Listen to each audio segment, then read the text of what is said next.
Hey guys, how are you all? Welcome back to my channel. Today we will see what if Naruto son of the big three. If you enjoy then please like, share and do comments. They did it. They finally were able to kill Madara and, in doing so, had ended the war. Though it was not easy, the combined might of both the allied shinobi forces and a certain blonde-haired Jinchuriki was too much for the great Uchiha to handle. Thus, the last remnants of the vile Kachiyose, Edo Tensei, was now gone completely with the death of Madara. However, it was a bitter victory since many shinobis from the allied forces were either killed or Mia.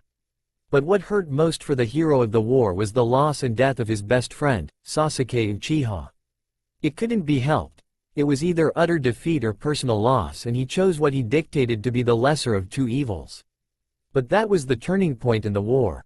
Because of Sasuke's death, he was finally able to make peace with the young ignorant Uchiha and find the Will of Fire, and defeat both Obito and, finally, Madara. Now in the aftermath of the war, our hero can be found sitting on the edge of a cliff gazing intently towards the bottom of a waterfall. Dad, how would you react right now?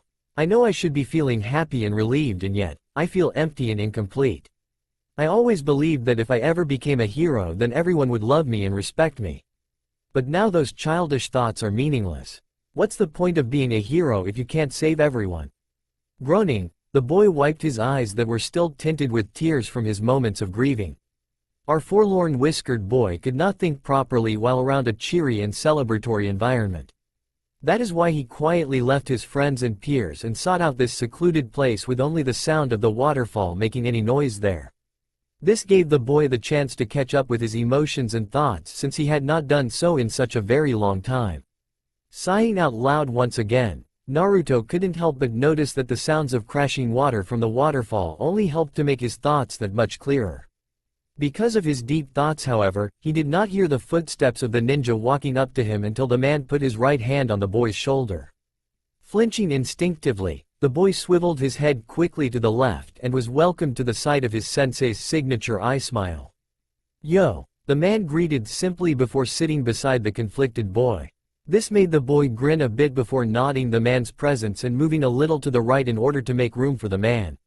"What are you doing here, Kakashi-sensei?" the blonde-haired teenager asked while rubbing his cheek from nervousness.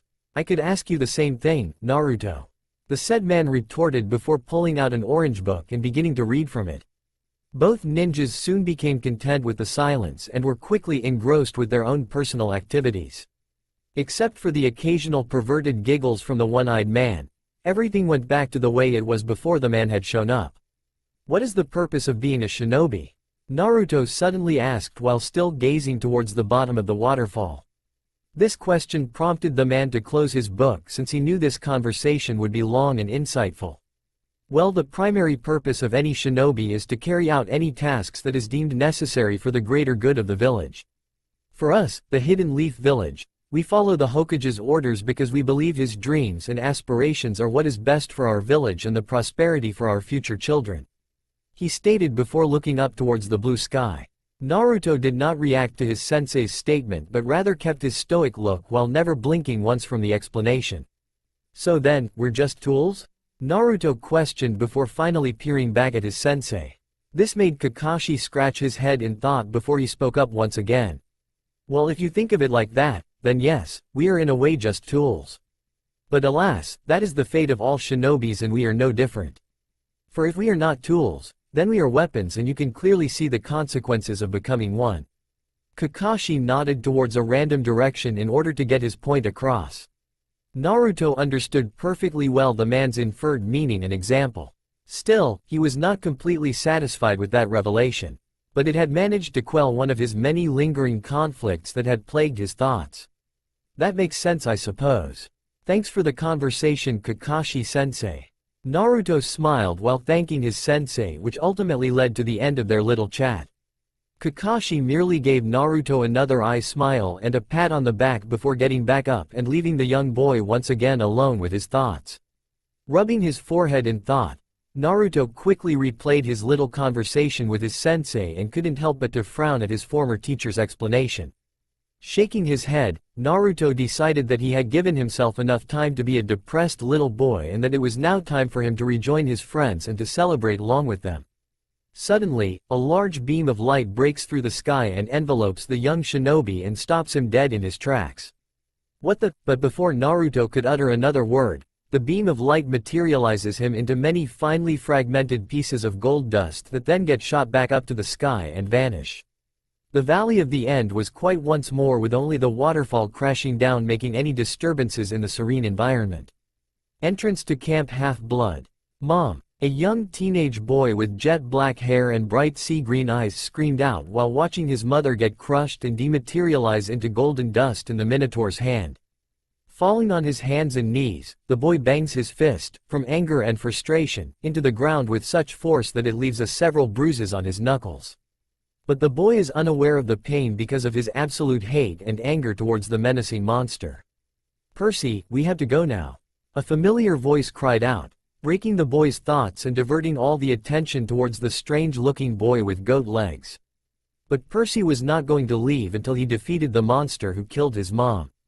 Without thinking, he pulled out his pen and uncapped it. Instantly, the pen turned into a sword which gleamed dangerously from the moonlight. "No, don't do it." But the satyr's warning fell on deaf ears as the boy lunged towards the Minotaur's chest, hell-bent on impaling it with his sword, Riptide. But the bull effortlessly smacked the foolish boy with one of his hooves and hit him aside into a neighboring tree with a loud thud. "Oomph!" Percy grunted out while bringing his left hand to his chest. It quickly became apparent that he had broken several bones in his ribs and that defeating the Minotaur would be no easy task. The said monster then let out an ear-piercing roar before charging the now seriously injured boy. Percy could only gasp in shock at how fast the bull was charging him and desperately looked around for anything useful that could save his life. Grover could only close his eyes and whimper at the thought of once again failing to protect anyone. When the monster was just inches from impaling the helpless demigod, a sudden ball of blue light came crashing onto the monster's left side and effectively knocking the monster out of his trajectory, and thus saving the boy's life. "Rasengan!" A mysterious voice cried out while the blue spherical ball continued to grind against the Minotaur's body. Eventually the force became too great, and the ball of light cleaved the monster in half. When the monster dissipated into dust, a strange-looking teenager with an ungodly amount of orange on his outfit with a red swirl on his back appeared from within the midst of dust from the now defeated monster. Slowly getting back to his feet from his kneeling position, the boy glanced slowly towards Percy and allowed his gaze to momentarily rest upon him. The mysterious boy then abruptly broke into a wide-eyed grin. "Yo!" the strange blonde-haired boy greeted before falling head first into the ground from exhaustion. Percy could only blink from the single word the other boy had said to him before he too collapsed into a pile of heat from exhaustion. Grover, however, had his jaw on the ground in utter amazement at what he just witnessed. He quickly recovered and carried the two now unconscious boys into the camp. A few moments ago, Naruto woke up with a major headache and a sore body when he opened his eyes. While picking himself up, his hands quickly skimmed along the ground, and that was when he realized that he was currently laying in a bed of grass and dirt. Wiping off the dirt, he looked around his new environment only to realize that he was now in a forest. Where am I?" Naruto thought out loud before hearing a pained scream from a short distance away. "I've heard that kind of yell before," Naruto realized while reminiscing about the past. He knew that someone was in danger, and quickly ran towards the source of the scream. When he got there, he saw two boys fighting what appeared to be a human-sized bull. Shaking his shock from seeing such a beast, he quickly saw that one of the boys was hopelessly trapped between a tree and the bull. Thinking quickly, he raced down the small hill and began forming his signature jutsu. But he soon realized that he was surprisingly tired all of a sudden. Knowing that this would be his only attack, he put everything into it before crashing his right palm that was holding his jutsu into the side of the monster. "Rasengan!" he yelled while pushing the spherical ball farther into the beast's side until it cut in half.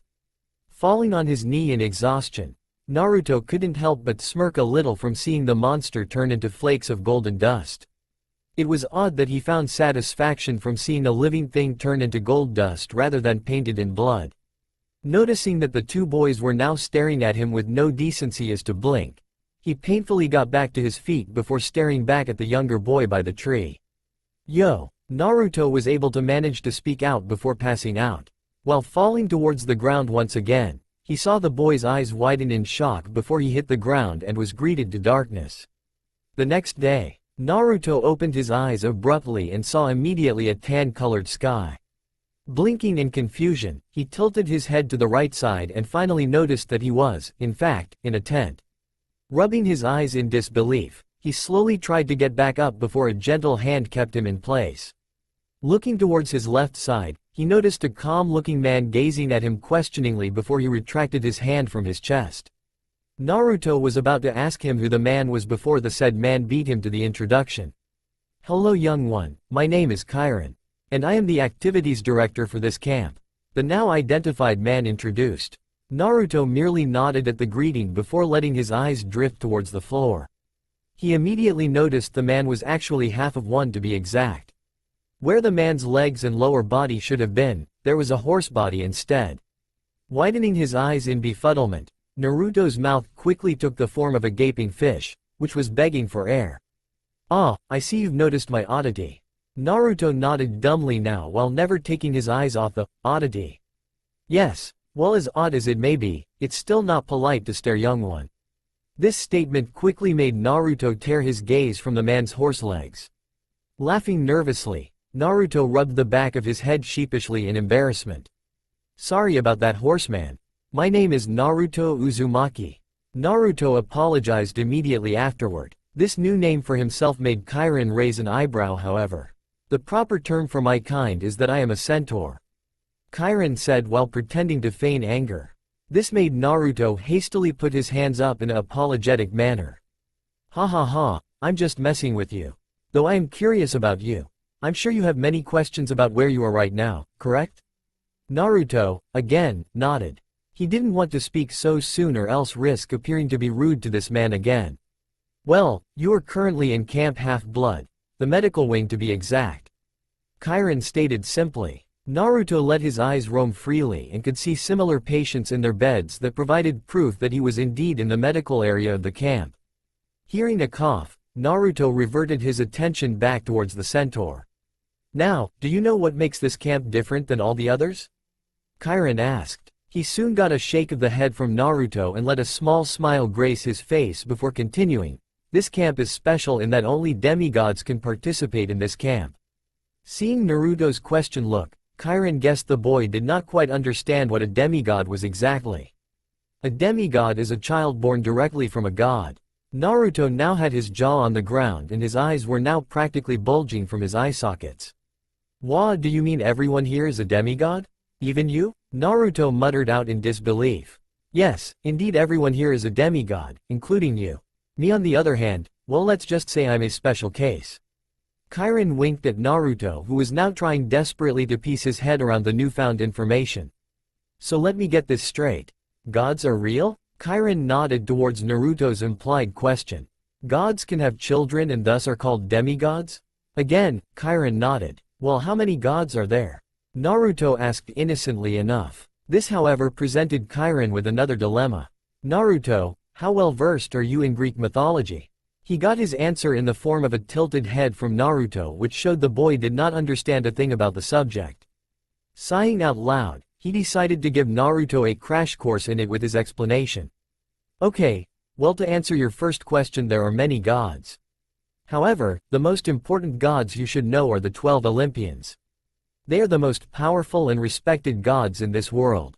The most powerful god being Zeus, the king of the gods. He is also the god of the sky. Next, is his wife Hera, she is the god of marriage. Poseidon is the second of the three most powerful gods, the first one being Zeus, and is the god of the sea and earth. But most people don't seem to realize the second title since he is perceived to being only the sea's ruler. Hades is the god of the underworld and completes the triumvirate of the three most powerful gods. Then there's Ares, the god of bloody war. After him, there's always the ever so lovely Aphrodite. Kirin was unexpectedly interrupted in his lecture about Greek mythology by a beautiful teenage girl with flowing blonde hair and mesmerizing steel-colored gray eyes. "Sorry Kirin, but the Hermes cabin has done it again." The girl spoke in an annoyed tone. They repainted the Ares cabin during the middle of the night neon pink. Naruto couldn't help himself from smirking from hearing the Hermes kids' prank. He would have to meet these geniuses. Soon he thought quietly to himself. What's even worse, the Ares cabin is declaring war on them with Clarice demanding their blood. The clearly upset girl cried out while unknowingly tugging at her hair. Chiron could only chuckle before rubbing his chin in thought. Well, I can't say that the Hermes cabin doesn't deserve to be punished. I still cannot allow needless violence to occur in this camp regardless. Even so, I compromised that Clarice and her cabin not hurt any Hermes children until Friday. This declaration made Naruto frown and thought, what was going to happen on Friday? Another thing, what day was today? He'd have to ask Chiron later about it. Of course, I'm so stupid. Why didn't I think of that? How could I possibly be one of Athena's children if I can't even think of such a simple solution? The girl muttered into her hand that was currently being used to hide her anguish on her face. Now, don't be so hard on yourself, Annabeth. You are still by far the smartest person here in the camp. Chiron said, patting her hair while trying to reassure the troubled girl. Looking up from her recent meltdown, she could only smile gratefully at her father figure. Thank you, Chiron. You truly are the wisest here. Annabeth complimented back, making the centaur smile in appreciation. As you are wise also. The girl nodded back before noticing that another person was in the room with them. Turning her head to the side slowly, she quickly became wide-eyed from realization that the mystery boy that she heard about from Grover was in the bed in front of her. Carefully, she got up and made her way to the boy until her face was mere inches from his. Naruto could only gulp in nervousness from the close proximity of the girl. It appeared that she was analyzing all his facial features, which quickly made him feel very uncomfortable and out of place. But his nose did wisp up a faint scent that emanated from the girl. She smelled faintly of olive oil? What a strange scent, Naruto thought silently to himself. What happened next shocked both Chiron and Naruto. The girl in front of him, out of the blue, reached her hand up to Naruto's cheek and delicately rubbed one of his whiskers. Besides blushing slightly from the contact, this also made Naruto give out a subtle purr from the tantalizing sensation. The girl's eyes narrowed from this reaction and, to Naruto, she appeared to be looking at him even harder than before, that he was sure that she would be able to see the nine-tailed fox sealed within him. To everyone's relief, she finally pulled away from him and crossed her arms in a thoughtful pose. Well, I'll let you two kids get acquainted with one another. I must leave and continue my duties as camp's activities director. Chiron stated before waving farewell and leaving through one of the many flaps found inside the tent. Naruto now looked back at the curious-looking girl before understanding the look that now graced the young blonde's face. It was the same look his shinobi friends had when they questioned him about the nine-tailed fox sealed within him. Knowing that at any moment, this girl would bombard him with millions of questions, he decided a simple introduction would quell the future torrent of questions. Yo, my name is Naruto Uzumaki. Naruto said while placing an outstretched hand out for her to take, and for her to reciprocate the gesture and do it as well. But she merely stared at the hand with disinterest before finally shaking his hand, much to Naruto's relief of avoiding any awkward interaction. Annabeth Chase. She replied back, but her tone was indistinguishable so that Naruto couldn't tell what she was feeling, let alone thinking. She peered at Naruto's figure from the bottom up and to the top down before frowning. So you're a demigod, huh? She asked mostly to herself. Naruto came up with the thought that she would do this many times later to him. But Naruto thought about it before nodding anyways in confirmation. It then looked as if she was about to begin her interrogation of the poor blonde before Naruto put his hand up. I understand that you may have some questions for me, yes? The girl quickly nodded her head. Some questions? More like too many questions. Naruto groaned inwardly before continuing on. Alright, let's make a compromise. I ask a question first, then you ask yours. And we repeat until we are both satisfied with each other's information, agreed? Again, she nodded her head in agreement.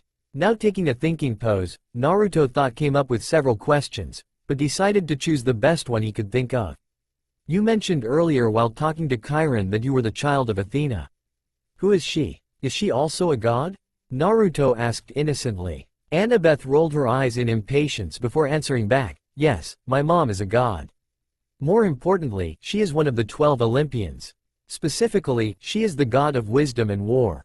Naruto heard the last part and became puzzled by it. Wait, I thought Ares was the god of war? Again, she rolled her eyes at Naruto's lack of Greek mythology before replying back. No, Ares is the god of bloody war. Athena is the god of respectful war. Oh, and that counts as 2 questions, so I now have 2 questions to ask you. Naruto quietly mumbled to himself about how unfair that was. Ignoring his complaint, she went into her first question. Where are you from? From what I've heard around camp, you appeared from a beam of light last night. Along with your lack of knowledge in Greek mythology for a teenager, you are definitely not from this world, she stated while narrowing her eyes. This made Naruto sweat a bit before calming himself to answer her question. I guess you could say I'm not from this world. The place I'm from is called the Elemental Nations. My home specifically being the Hidden Leaf Village. He answered back. The girl again took her thinking pose before asking her second question. That would explain your odd get-up. But I am curious, it's obvious from looking at you, that you're a warrior of some sorts. Tell me, what was your profession back home? This made Naruto scratch his cheek in thought before he answered back. Well, I was a shinobi for my village. My village had ninjas for soldiers, and to more accurately answer your question, I guess you could say I was a soldier in my other world. Annabeth gave a nod of understanding to Naruto before looking at him expectantly. Naruto gave her a deadpanned look before she threw her hands up into the air in frustration. It's your turn to ask a question now, Whisk. She quickly clasped her hand over her mouth in order to prevent her slip up. But Naruto instantly recognized the nickname since he was called that many times in the other world. The girl had a slight red hue over her cheek and was now looking down onto the floor in embarrassment. Naruto let the awkward moment last a few seconds longer before he considered her moment of embarrassment to be enough for her. Chuckling out loud, the girl looked at Naruto in a curious way before Naruto spoke up. Don't worry, you're not the only girl who's called me that. Still, I'm always a little surprised when girls do call me that anyways. Naruto stated before leaning back into his bed. Suddenly, he remembered the events of last night and fighting the bull-looking man. Looking back at Annabeth quickly, he asked her where the 2 other boys were and if they were all right. Yeah, in fact, Grover was the one who carried you into the camp. She responded back, much to Naruto's relief. The other boy though was in the same state you were in. Now that I think about it, you shouldn't be awake until at least tomorrow morning. She rationalized. About that, people have told me that I'm a faster healer and being a warrior and all. Well, I'm used to passing out. Naruto laughed sheepishly while getting a strange look from Annabeth. But she just shrugged her shoulder with a look of indifference. Man, for being a girl, she seems to be very emotionless. Naruto concluded to himself. He would never tell her that since he had learned the hard way that telling a girl whatever he thought about her at that moment usually resulted him in a battered heap. Since you're new here and I got nothing better else to do, why don't I give you a tour of the camp, She asked before grabbing onto Naruto's hand and dragging him out of the tent, not even caring what his answer would have been. Once they were outside, Naruto was finally able to get a good look at the entirety of Camp Half-Blood. To Naruto, it looked a lot more like a war camp than a regular camp. But since the kids in these camps were not regular, then it was fair to say the camp shouldn't be either. Beautiful, isn't it? Annabeth now stood beside him. She too was marveling at the sight of the camp with him. It's pretty cool, I'll give you that. Naruto replied back while giving her a huge grin and a thumbs up. For the first time that he met her, she giggled a bit at his childish behavior. Finally, some progress, he thought to himself before glancing back at the camp. Here, I'll show you my cabin first, she said before grabbing his hand and dragging him again to Athena's cabin. While walking, Naruto couldn't help but feel the piercing stares coming from the camp members, but Annabeth didn't appear to notice. When they finally got to her cabin, Naruto noticed that the building was colored blue and gold with an owl carved over the doorway with plain white curtains. Around 10 kids were outside playing around the building also. Are all these kids playing around the cabin also children of Athena? Naruto asked while admiring the cabin. Yep, that reminds me. Because you haven't been claimed yet, you'll have to stay in the Hermes cabin. Noticing Naruto's questioning gaze, she reverted back to her impatient self and answered his untold question. Every demigod has to be claimed by their parent god first before they can live in their respective cabins. However, if the person is not claimed, then they must stay at the Hermes cabin, she explained while twirling her hair. What if no one claims them? The thought had popped into his head, and he was curious as to what the answer was for that. Well, I won't say that it's common, it's also not uncommon either for a god to never claim their child. Whether it be for personal reasons or pride, the demigod then must live in the Hermes cabin indefinitely. She replied back sadly. Naruto had a feeling that was the answer beforehand, but hearing it all the same was still painful for him. Watching some children of Athena play around outside, he noticed that 2 cabins appeared to be empty when they ran past them. Curious as to why they seemed empty, Naruto poked Annabeth's shoulder in order to gain her attention. "Hey, why are those 2 cabins down there empty?" Naruto asked while pointing at the 2 empty cabins. Annabeth followed his finger and frowned slightly before giving him her reply. Those cabins belonged to 2 of the 3 most powerful gods, Zeus and Poseidon. As for the reasons why they're empty, she was lost in thought before continuing on with her explanation. Right, long ago the 3 gods made an oath to never have any children. They even swore in the river Styx, which is the greatest oath a god could make. And before you ask, swearing on the river Styx is absolute. If you break the promise, you pretty much die. Now it was Naruto's turn to frown. There was just something odd about her explanation. Wait, you said there was 3 powerful gods. Where's the 3rd, Hades' cabin? This question made the young girl tense with uneasiness. Naruto, I don't know if Chiron told you this, but even though he is technically an Olympian, he is not officially recognized and thus does not have a seat on Mount Olympus. That also means he doesn't receive a cabin here then.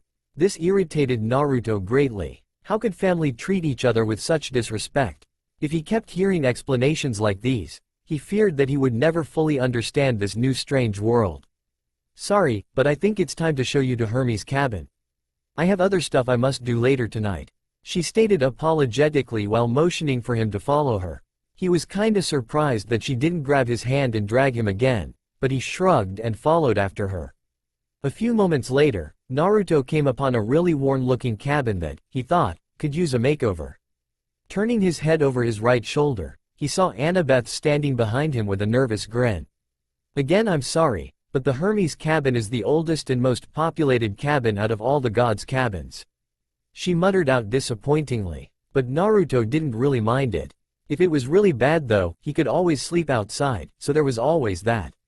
Okay, which one of you conniving cowards painted my cabin? A feminine yell was heard on the other side of the cabin. Inquisitive about whoever was making all that ruckus, Naruto quickly ran to the other side of the cabin.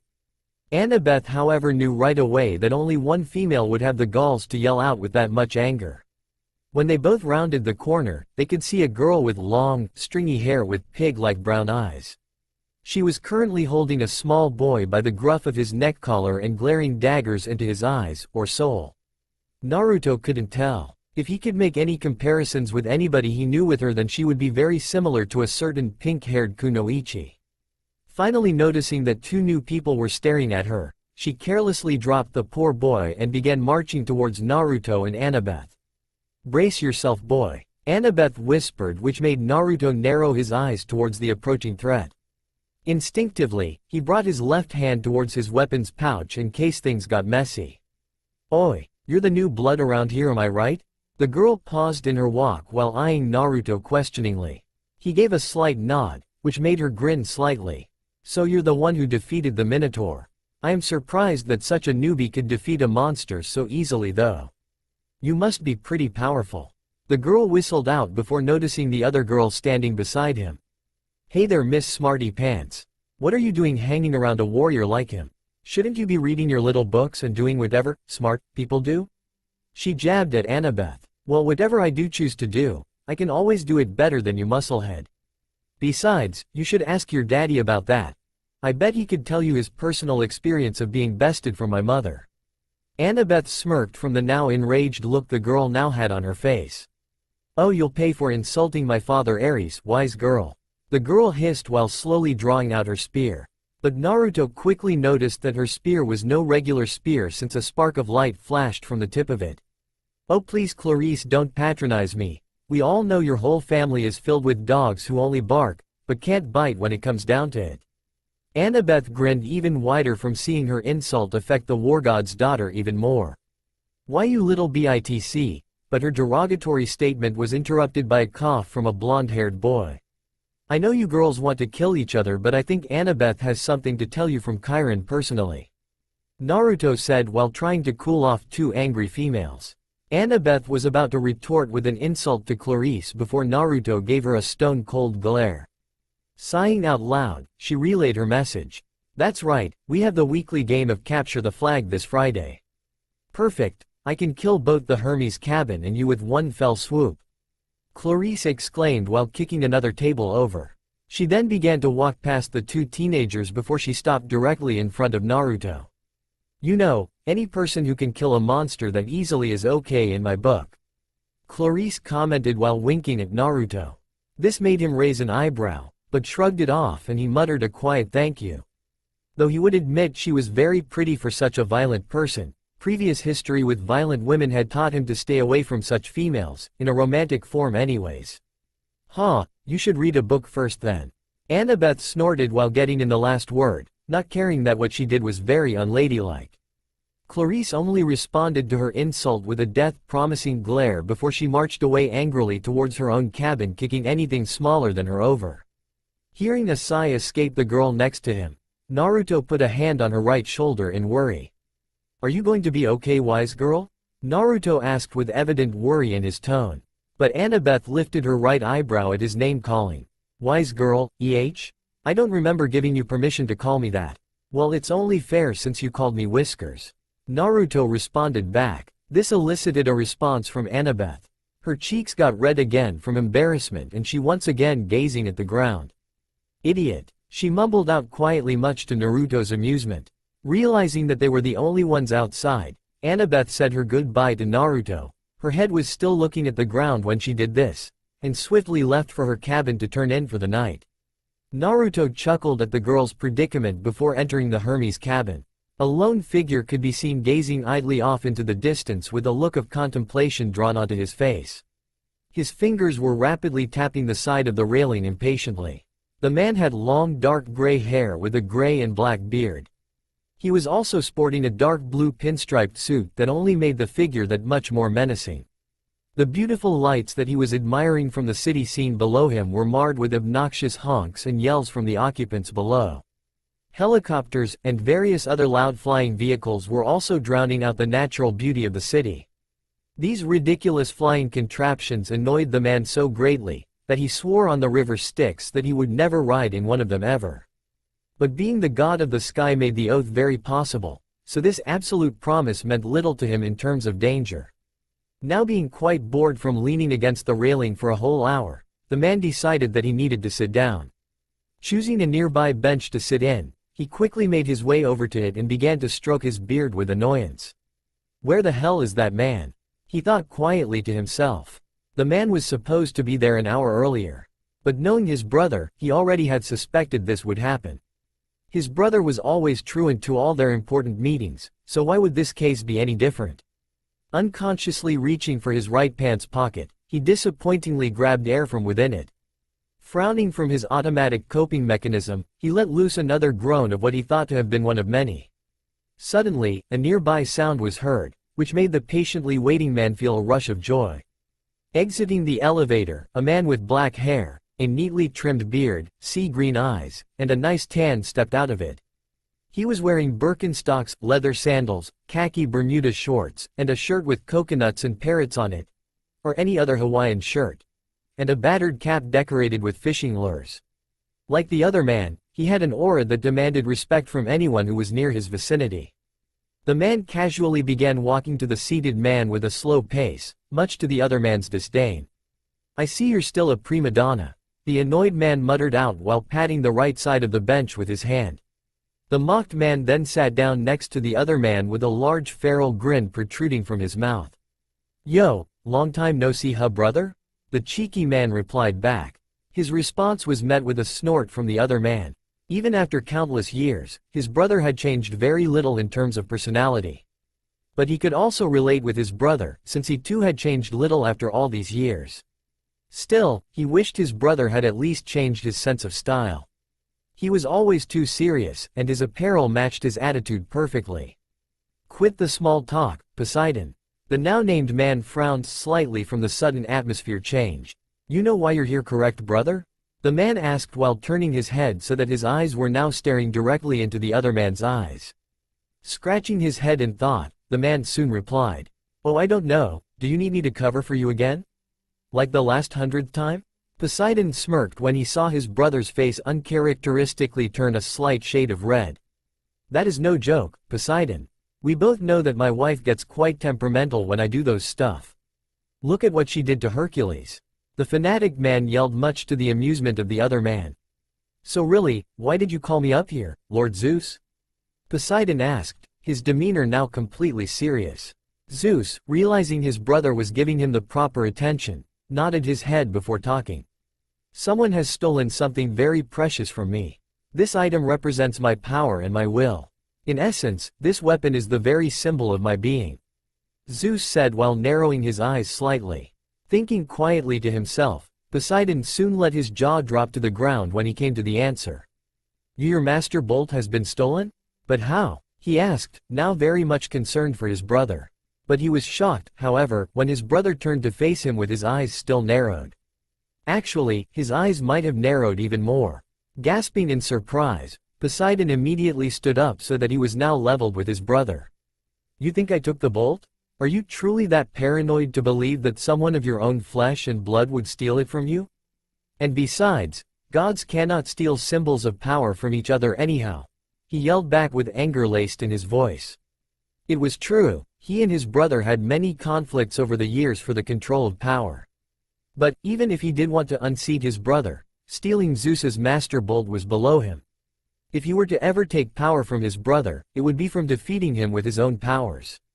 Zeus, closing his eyes, calmly spoke up with a dominating tone resonating from it, "True. But there are many other ways a god can steal from another god without breaking the law." This statement made Poseidon go wide-eyed with rage. "Are you accusing my son of stealing your stupid bolt? I haven't even met him, let alone talk to him because of your stupid rule." He spat out with rage. "Nevertheless, he is still capable of stealing it, and because of this I give you this warning." Zeus spoke while turning his entire body so that it was now facing Poseidon's own. "You have exactly 10 days before the summer solstice to return my master bolt, either you or your bastard son, to me directly at Mount Olympus. If not, then brother, prepare for war." With this closing statement, Zeus walked away briskly towards the elevator, leaving Poseidon alone to absorb the grim news. "Damn it, brother, can't you see that you are making a horrible mistake?" Poseidon yelled. But his brother merely ignored his outburst, and rode the elevator back up to Mount Olympus. Burying his face in his hands, Poseidon shook his head in disbelief. "Percy, I am truly sorry my son, but your world is about to change.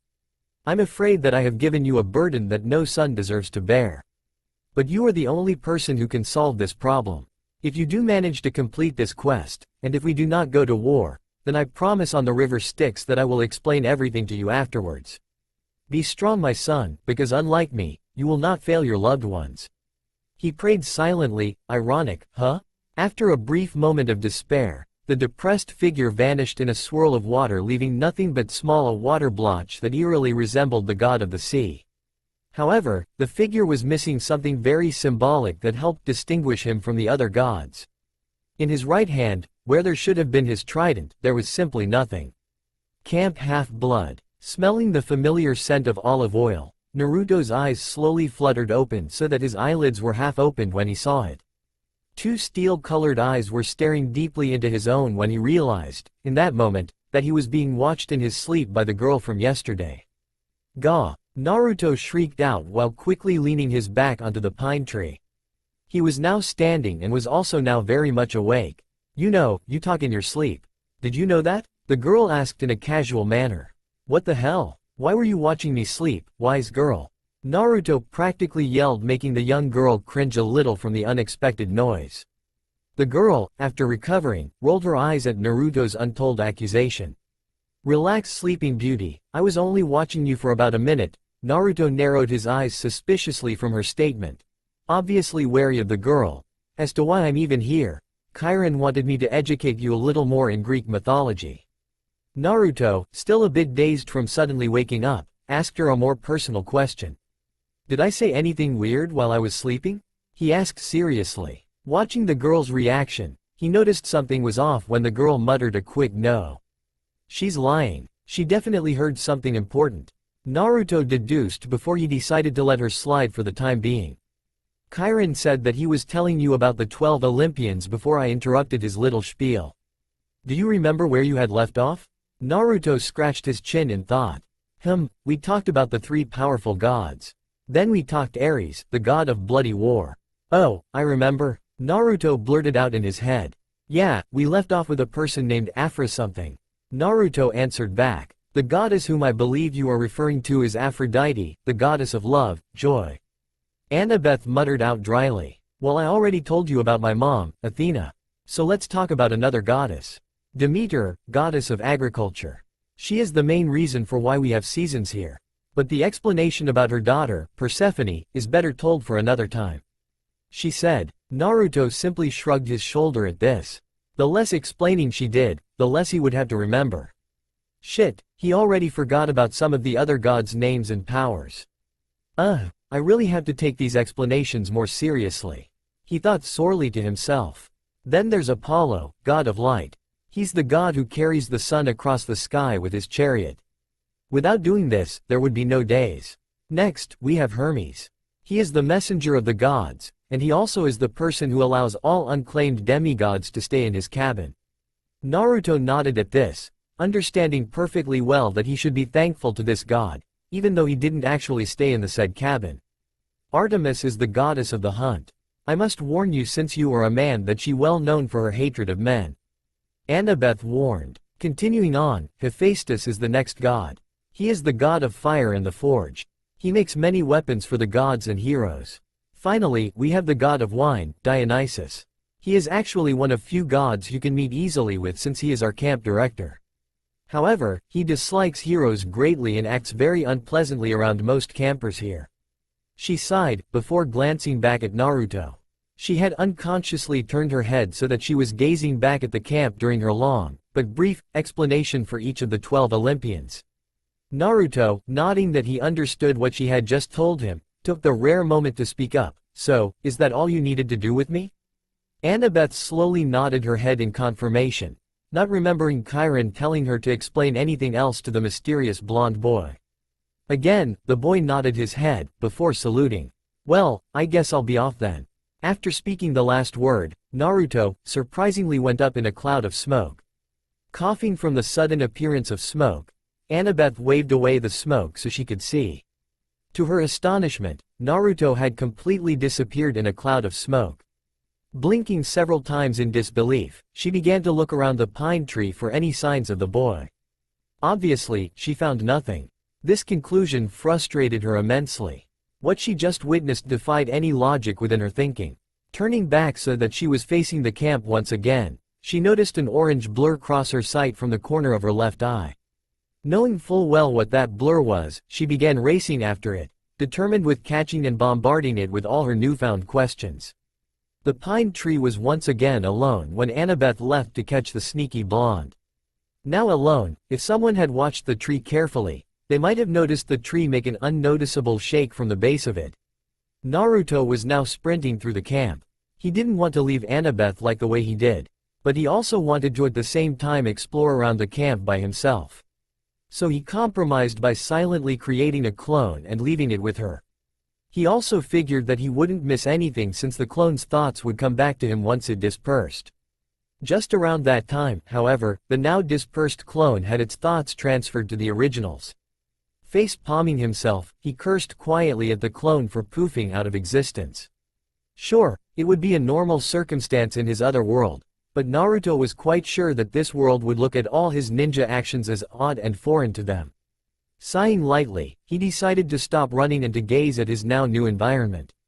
There really wasn't much to see. A few cabins were littered around him, but other than that there was just training areas. This place was definitely more representative of a military camp than a regular one. Hearing gasps from a certain direction, Naruto noticed a now forming group of people surrounding a particular building. Curious as always, he began walking towards it. When Naruto finally got there, he was greeted to the sight of a familiar girl who was drenched from head to toe. There were also other teens who were wet as well, but not as much as the girl. However, they all had a look of murderous intent on their faces, and it was all directed to a certain boy in front of them, who was now rubbing his hair sheepishly from nervousness.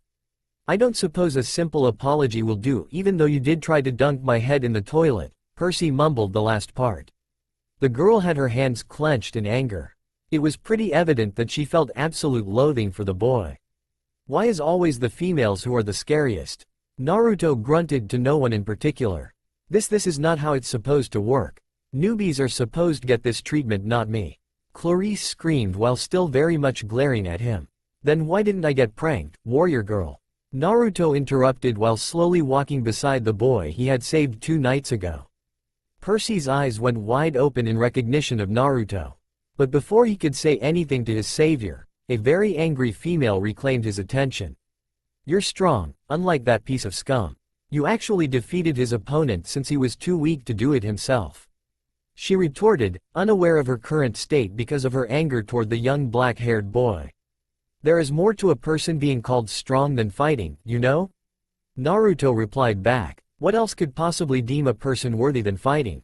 Oh, I don't know, a person's loyalty, bravery, determination, and many other things." Naruto listed before giving the boy beside him a light punch.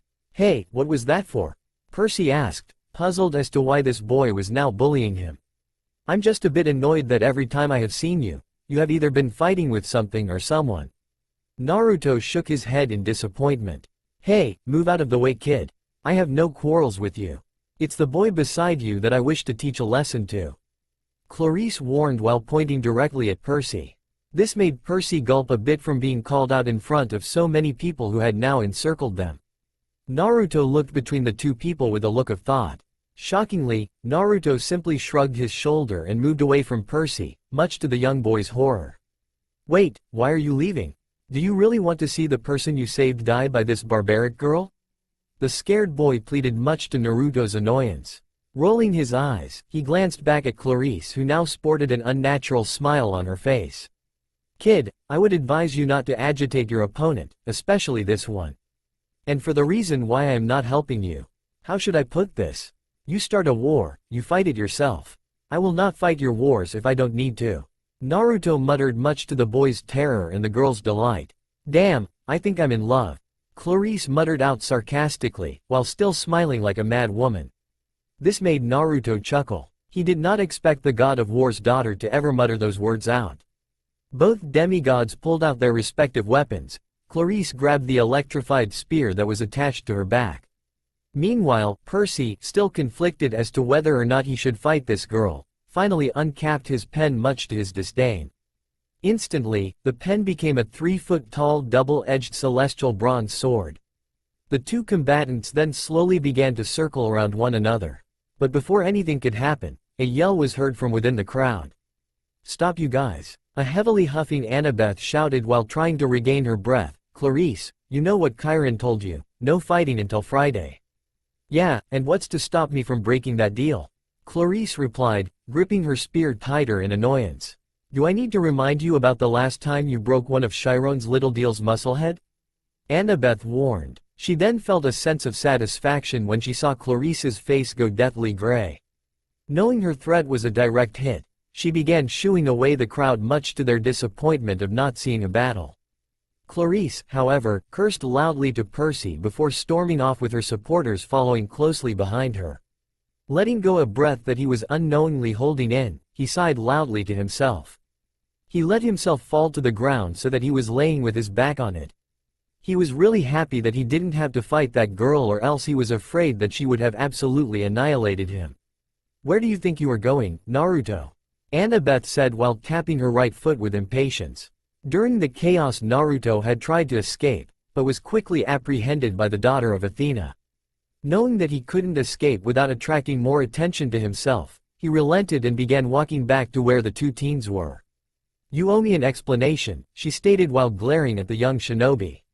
"Well, what you experienced was one of my abilities, I guess," Naruto finally answered, but the look she was still giving to him, he knew she still was not content with that answer.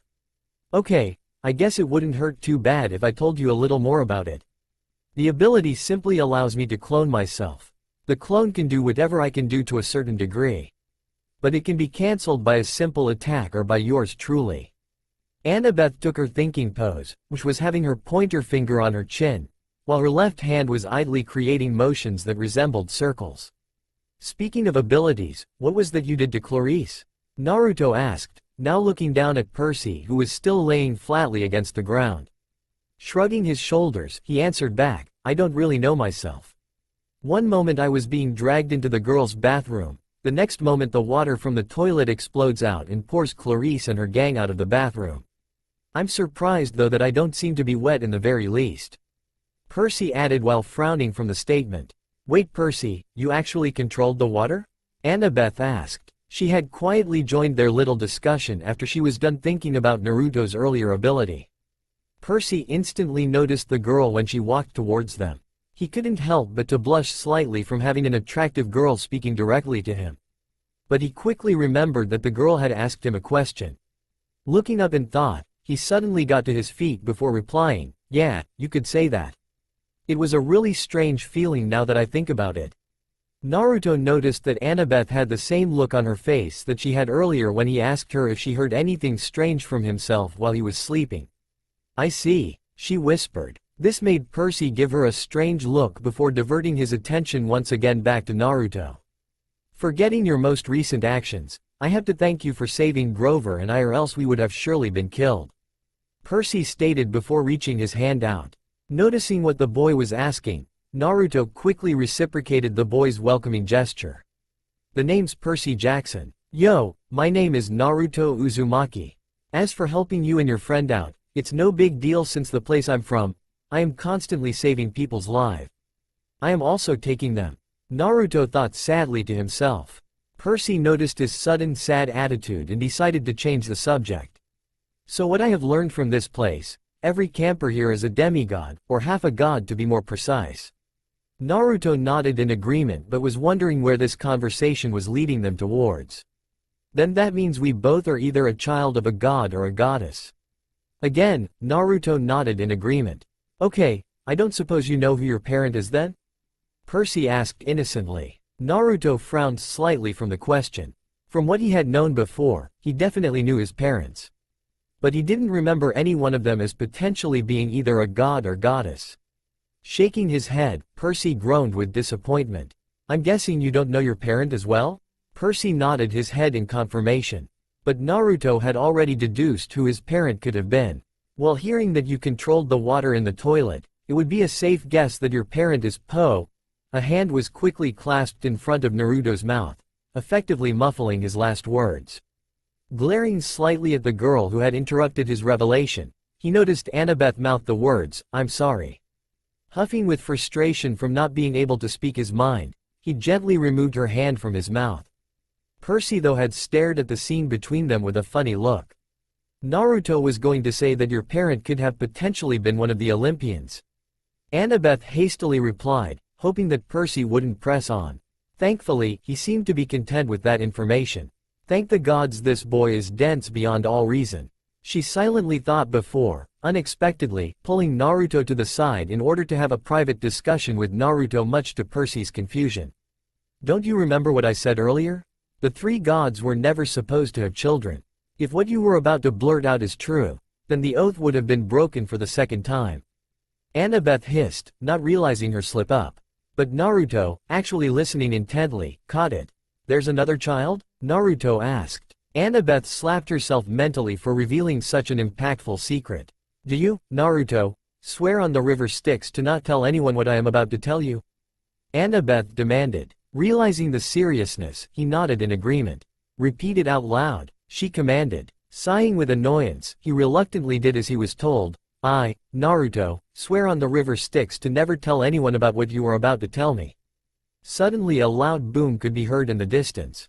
Thunder? But there's no storm clouds anywhere. He thought quizzically to himself. Annabeth, now satisfied with his oath, spoke up in a hushed tone. Talia Grace was the first child to have been born from the three gods. Her father was, ironically, Zeus. Now, hiding her relationship with Zeus from the other two gods was nearly impossible. So it was no surprise to any of us that Hades was the one who found out their connection. Knowing she would pretty much die unless she went somewhere safe, it was decided that she come stay at Camp Half-Blood. But Hades knew she would come here, that's why he sent monsters from the depths of Tartarus to kill her. We were extremely lucky to have managed to get her to the entrance of Camp Half-Blood, but she trailed off. Naruto let her weep quietly to herself before she felt comfortable again to talk. But we weren't fast enough to make it. Talia, knowing the outcome, sacrificed herself so that Luke, Grover, and I would make it. Zeus, pitying her death, transformed her into a pine tree that you had slept under last night. She now protects the camp with a magical barrier that prevents any monsters from entering. Annabeth was now gazing toward that particular tree. Wow, no wonder I felt safe near it. Naruto realized before noticing that Annabeth was about to cry once more.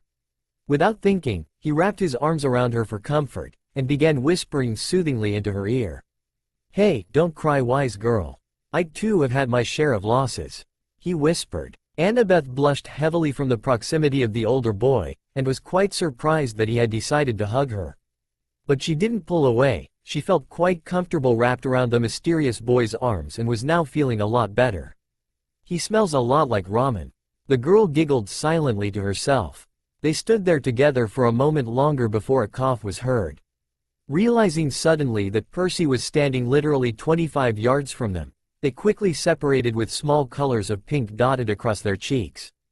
Thank you, Annabeth muttered out quietly, her blush still present on her face. No problem, Naruto replied back awkwardly. He still wasn't used to female contact after all these years. So, what now? Percy asked, hoping to get past that strange moment between Naruto and Annabeth. Annabeth buried her face in her hands. She had forgotten to tell them something important. I forgot to tell you guys that tomorrow is Friday. Suddenly, a look of understanding crossed the two boys' faces. The understanding was the same, evidently, the two reactions were totally different. Hell yes, tomorrow's gonna be fun. Naruto cheered while jumping up and down with joy. I'd mind as well sign my funeral papers then. Percy groaned from the thought of Clarice impaling his heart with her spear. It's settled, I want both of you on my team, Annabeth stated proudly. Luke should be ecstatic from this, she said, again, mostly to herself. Oh yeah, who is Luke? Naruto asked, remembering that name from earlier. That's right, Luke is the son of Hermes and is the head counselor for the cabin. I know when you meet him, you'll find that he is a very likable guy. Both Naruto and Percy nodded. However, Annabeth decided now was the best time to get some real answers from Naruto. I think it is time you two met Mr. D. Naruto knew the nickname, but Percy, not being informed earlier, had a look of confusion drawn onto his face. Dionysus. The single name still didn't help Percy much, but he was content with the person's actual name. Leading the boys to a rather large building, compared to others, she opened the door and motioned for them to walk in. When they walked in, they quickly noticed two men quite engrossed in a heated argument with one another. The man on the left with horse legs was easily identified as being Chiron. Using the simple process of elimination, the man on the right had to be Dionysus. This guy is a god? Naruto and Percy both muttered out in unison. The questioned man quickly had a tick mark on his forehead from the lack of respect from the two insolent teenagers. What, have you two ever seen a god before? Mr. D growled. Both boys shook their heads and the god of wine continued, then be quiet, you poor excuses of a demigod. The boys cringed slightly at the insult. Now I think it would be quite rude of you if you did not formally introduce yourself, God. Chiron chuckled, but Mr. D rolled his eyes before snapping his fingers. The boys were suddenly wrapped up in grapevines in an instant. They had sprouted from the floor beneath them and had wrapped themselves tightly around the poor boys. I am Dionysus, god of wine, madness, party, and everything else you deem currently relevant. Right now though, I am the camp director and your superior. He glared at the two boys who were still struggling to break free of their restraints. Noticing that they were not listening, he made some of the vines wrap around the boys' heads and turned them so that they were now facing him. Listen up, you punks, you will respect me. Even if you are classified as heroes, you are nothing more than glorified teenagers. He spat out while reaching across the table for his glass of Diet Coke. What do you even have against heroes anyways? Naruto asked. He was quite interested as to why this particular god hated demigods. Narrowing his eyes, Mr. D cleared his throat before getting out of his chair and began walking towards them so that he was now directly in front of both boys. Looking directly into his eyes, both boys could see a purplish fire emanating from his pupils. You heroes never change. You accuse us gods of being vain. You should look at yourselves. You take what you want, use whoever you have to, and then you betray everyone around you. So you'll have to excuse me if I have no love for heroes. You are a selfish, ungrateful lot. Mr. D explained before releasing the boys from his vines. Percy and Naruto tenderly rubbed their sore wrists and unconsciously took a hesitant step backwards. What's your names again? Mr. D thought quickly to himself before finishing his thought. Oh right, you on the left must be Perseus, and you on the right must be Naru. It's Naruto, Percy. Both boys yelled from being called their wrong names. So he has already began calling them by their wrong names.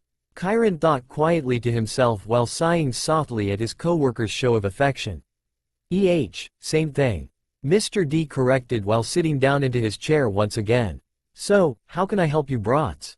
Both boys looked at Annabeth, who quickly became nervous from the sudden attention she was receiving. Oh, is there something I can help you with, Annabelle? About that. I was wondering, Mr. D, if you could explain to all of us how you knew Naruto wasn't from our world. She asked while ignoring Mr. D's name calling. This small revelation made Naruto look at Mr. D with a questioning gaze. Rubbing his chin in thought, everyone leaned in closer, including Chiron, when Mr. D answered Annabeth's question. That's easy, Annabelle. I'm a god, he answered back nonchalantly. Everyone's face faulted from hearing that obvious statement. We know, everyone yelled back. There was also a quieter yell about him not saying their name right that no one seemed to have heard, much to the girls' frustration. Alright, I'll let you in on a little secret, okay? Mr. D relented much to everyone's relief that they were going to get some kind of answer from him. He then set his sight directly onto Naruto's lone figure. Naru, the reason why I know that you're not from this world is because I know your parent. And they specifically told me about you. Mr. D snickered from seeing everyone's shocked face. Naruto, especially, was probably the most shocked from this statement. Why would my parent ever talk to you? You're nothing more than a bitter, lazy, party whore. Naruto yelled out in disbelief. Ever since saw the man, he knew he disliked him greatly. That is exactly what your daddy said to me when we first met. Dionysus grumbled out while taking a sip from his goblet. The whole room suddenly froze from that last sentence. Naruto was completely dumbfounded by the new information. In fact, he felt like a little piece of him had just died then and there. My father was no god. Naruto stuttered out while still recovering from his shock. This made Mr. D roll his eyes, however. Hello, shape-shifting? Ever heard of it? Gods can also do it, not just ninjas. Mr. D waved his hand across his face in order to get his point across. Have you ever wondered why you always seem to have been a natural at transforming? Noticing Naruto's jaw drop, he continued, yeah, I know all about what you people call jutsus and stuff. Please, what kind of gods would we be if we didn't know anything about your world? Don't answer that, it was a rhetorical question. Oh, and props on killing Madara, kid. It isn't easy killing one of Ares' children. Mr. D congratulated while giving him the thumbs up. To say Naruto was blown away by the revelation would have been an understatement. He was currently on his hands and knees, panting uncontrollably from the influx of newfound information. His eyes were as wide as saucers. His mouth in the shape of a wide O. His whole body was trembling uncontrollably. Everyone else stared at the shaking figure with a sense of pity. Even Mr. D felt a little regretful about the way he revealed some stuff, but not all of it. This boy deserved to know the truth and, damn it all, the boy was going to get it. Yes, in fact, the whole Uchiha clan was related to Ares in some form or another. Now that I think about it, Ares truly is a cruel god, making the basis of the Uchiha culture revolve around blood and death. His gift, the Mangekyo Sharingan, was more of a curse than anything else. Killing your own kinsman in order to obtain power, unforgivable. Mr. D muttered the last sentence quietly to himself. To his surprise, he found his shirt being grabbed roughly by a very angry-looking shinobi. What else have you not told me that I should know about? Naruto demanded angrily while glaring dangerously at the now sympathetic-looking god. I've said too much. Mr. D mumbled out quietly before wisping through Naruto's hands in a purple haze. Naruto blinked at his hands in astonishment for a couple of seconds before snapping out of his trance-like state. He was about to lunge at the god before he felt two soft objects rest gently onto both his shoulders. Glancing quickly at his shoulders, he noticed that they were hands, and that they belonged to both Percy and Annabeth. "Stop it, Naruto, he is not your enemy," Annabeth whispered soothingly, trying to calm the crazed boy. Percy merely nodded in agreement. Comprehending the situation, Naruto noticed that everyone was looking at him with a pleading look. Finally, Naruto relaxed his body. He allowed his body to hit the floor and he sat there with one hand on his knee. Annabeth then peered back at Mr. D. "I understand then, sir. I believe it would be best if we go now," Annabeth stated. Chiron said a quiet goodbye while Mr. D simply flicked his hand in a farewell manner. The two teenagers were about to leave until they noticed that Naruto was now standing directly in front of Mr. D's desk. Worried that something bad was going to happen, they waited near the door. Naruto never drew his eyes away from the god. He didn't even bother to blink. Instead, he clenched both his fists so tightly, they were now turning ghostly white. "Mr. D, who was my father?" Naruto asked in a soft tone, which surprised Dionysus greatly since he was expecting another shouting match to occur. Smiling warmly towards the boy, Mr. D replied back in a serious tone. "Naruto, I am not obliged to be one to tell you who your father is. Only your true father can tell you. Same thing goes for you too, Percy," Mr. D stated seriously. Naruto, understanding that this was the only information that he was going to get out of the god, huffed in dissatisfaction. He turned hastily so that he was now facing away from the god, and walked quickly towards the door. When he met up with the two teens who were waiting for him, he simply nodded to them and walked out. They soon followed suit. Sighing quietly to himself, Chiron walked up to a window and watched the three teens walk back to camp under the now setting sun. "You think we should have told him who his father was?" Chiron asked. Mr. D just played with the goblet in his hand before replying back. "And have him forever mad at us? Nah, I think I'll pass," he answered back plainly. Still, the Uchiha revelation was a little unwarranted, considering the fact that his best friend was one. Shaking his head from this rare moment of sympathy, he went back to bickering with Chiron about how long Percy would last against Clarice in the capture the flag game tomorrow. The walk back to camp was painfully slow, both for Naruto and Percy. Annabeth meanwhile was in deep thought about the recent events that had just occurred. Sasuke was related to Ares? Naruto kept thinking while he was walking. Percy was thinking about his father and who he could have been. He was also upset at the fact that his dad didn't save his mom from being killed by the Minotaur. He could have forgiven his dad's neglect for him if only he had tried to save his mom. It was night out when they finally reached Annabeth's cabin. "Well, today was interesting, huh?" she stated while trying to make small talk from the suddenly silent boys. Percy merely nodded while Naruto looked her straight in the eyes. "Yeah, to say it wasn't would be a lie, haha." Naruto haphazardly laughed. He too was trying to make the overall mood more lively. Percy, being dense as ever, couldn't get the hint. "Guys, today just sucked," Percy said, completely oblivious to the sullen atmosphere. He quickly received a stern glare from the other two teenagers and decided that he should just be quiet for the rest of the night. "Naruto, if I remember correctly, you slept outside," Annabeth stated. Naruto merely shrugged in a duh manner. Ignoring that gesture, Annabeth continued. "Well, wouldn't you be more comfortable if you slept in a, oh I don't know, tent?" she asked sarcastically. "I guess. But I don't really have a tent, do I?" Naruto answered back, not quite understanding where she was going with this. "In the name of Zeus, your two are denser than a log," Annabeth cried out in exasperation. She quickly raced inside her cabin and came out immediately with a small box. "Here, inside this box is a tent. Seeing as we have our own cabin, I think it would be put to more use with you too," she said while handing the box off to Percy. "Thank you, Annabeth. You truly are the kindest girl here." Naruto complimented her cheerfully since he was getting a free tent. This made her blush a slight tint of pink.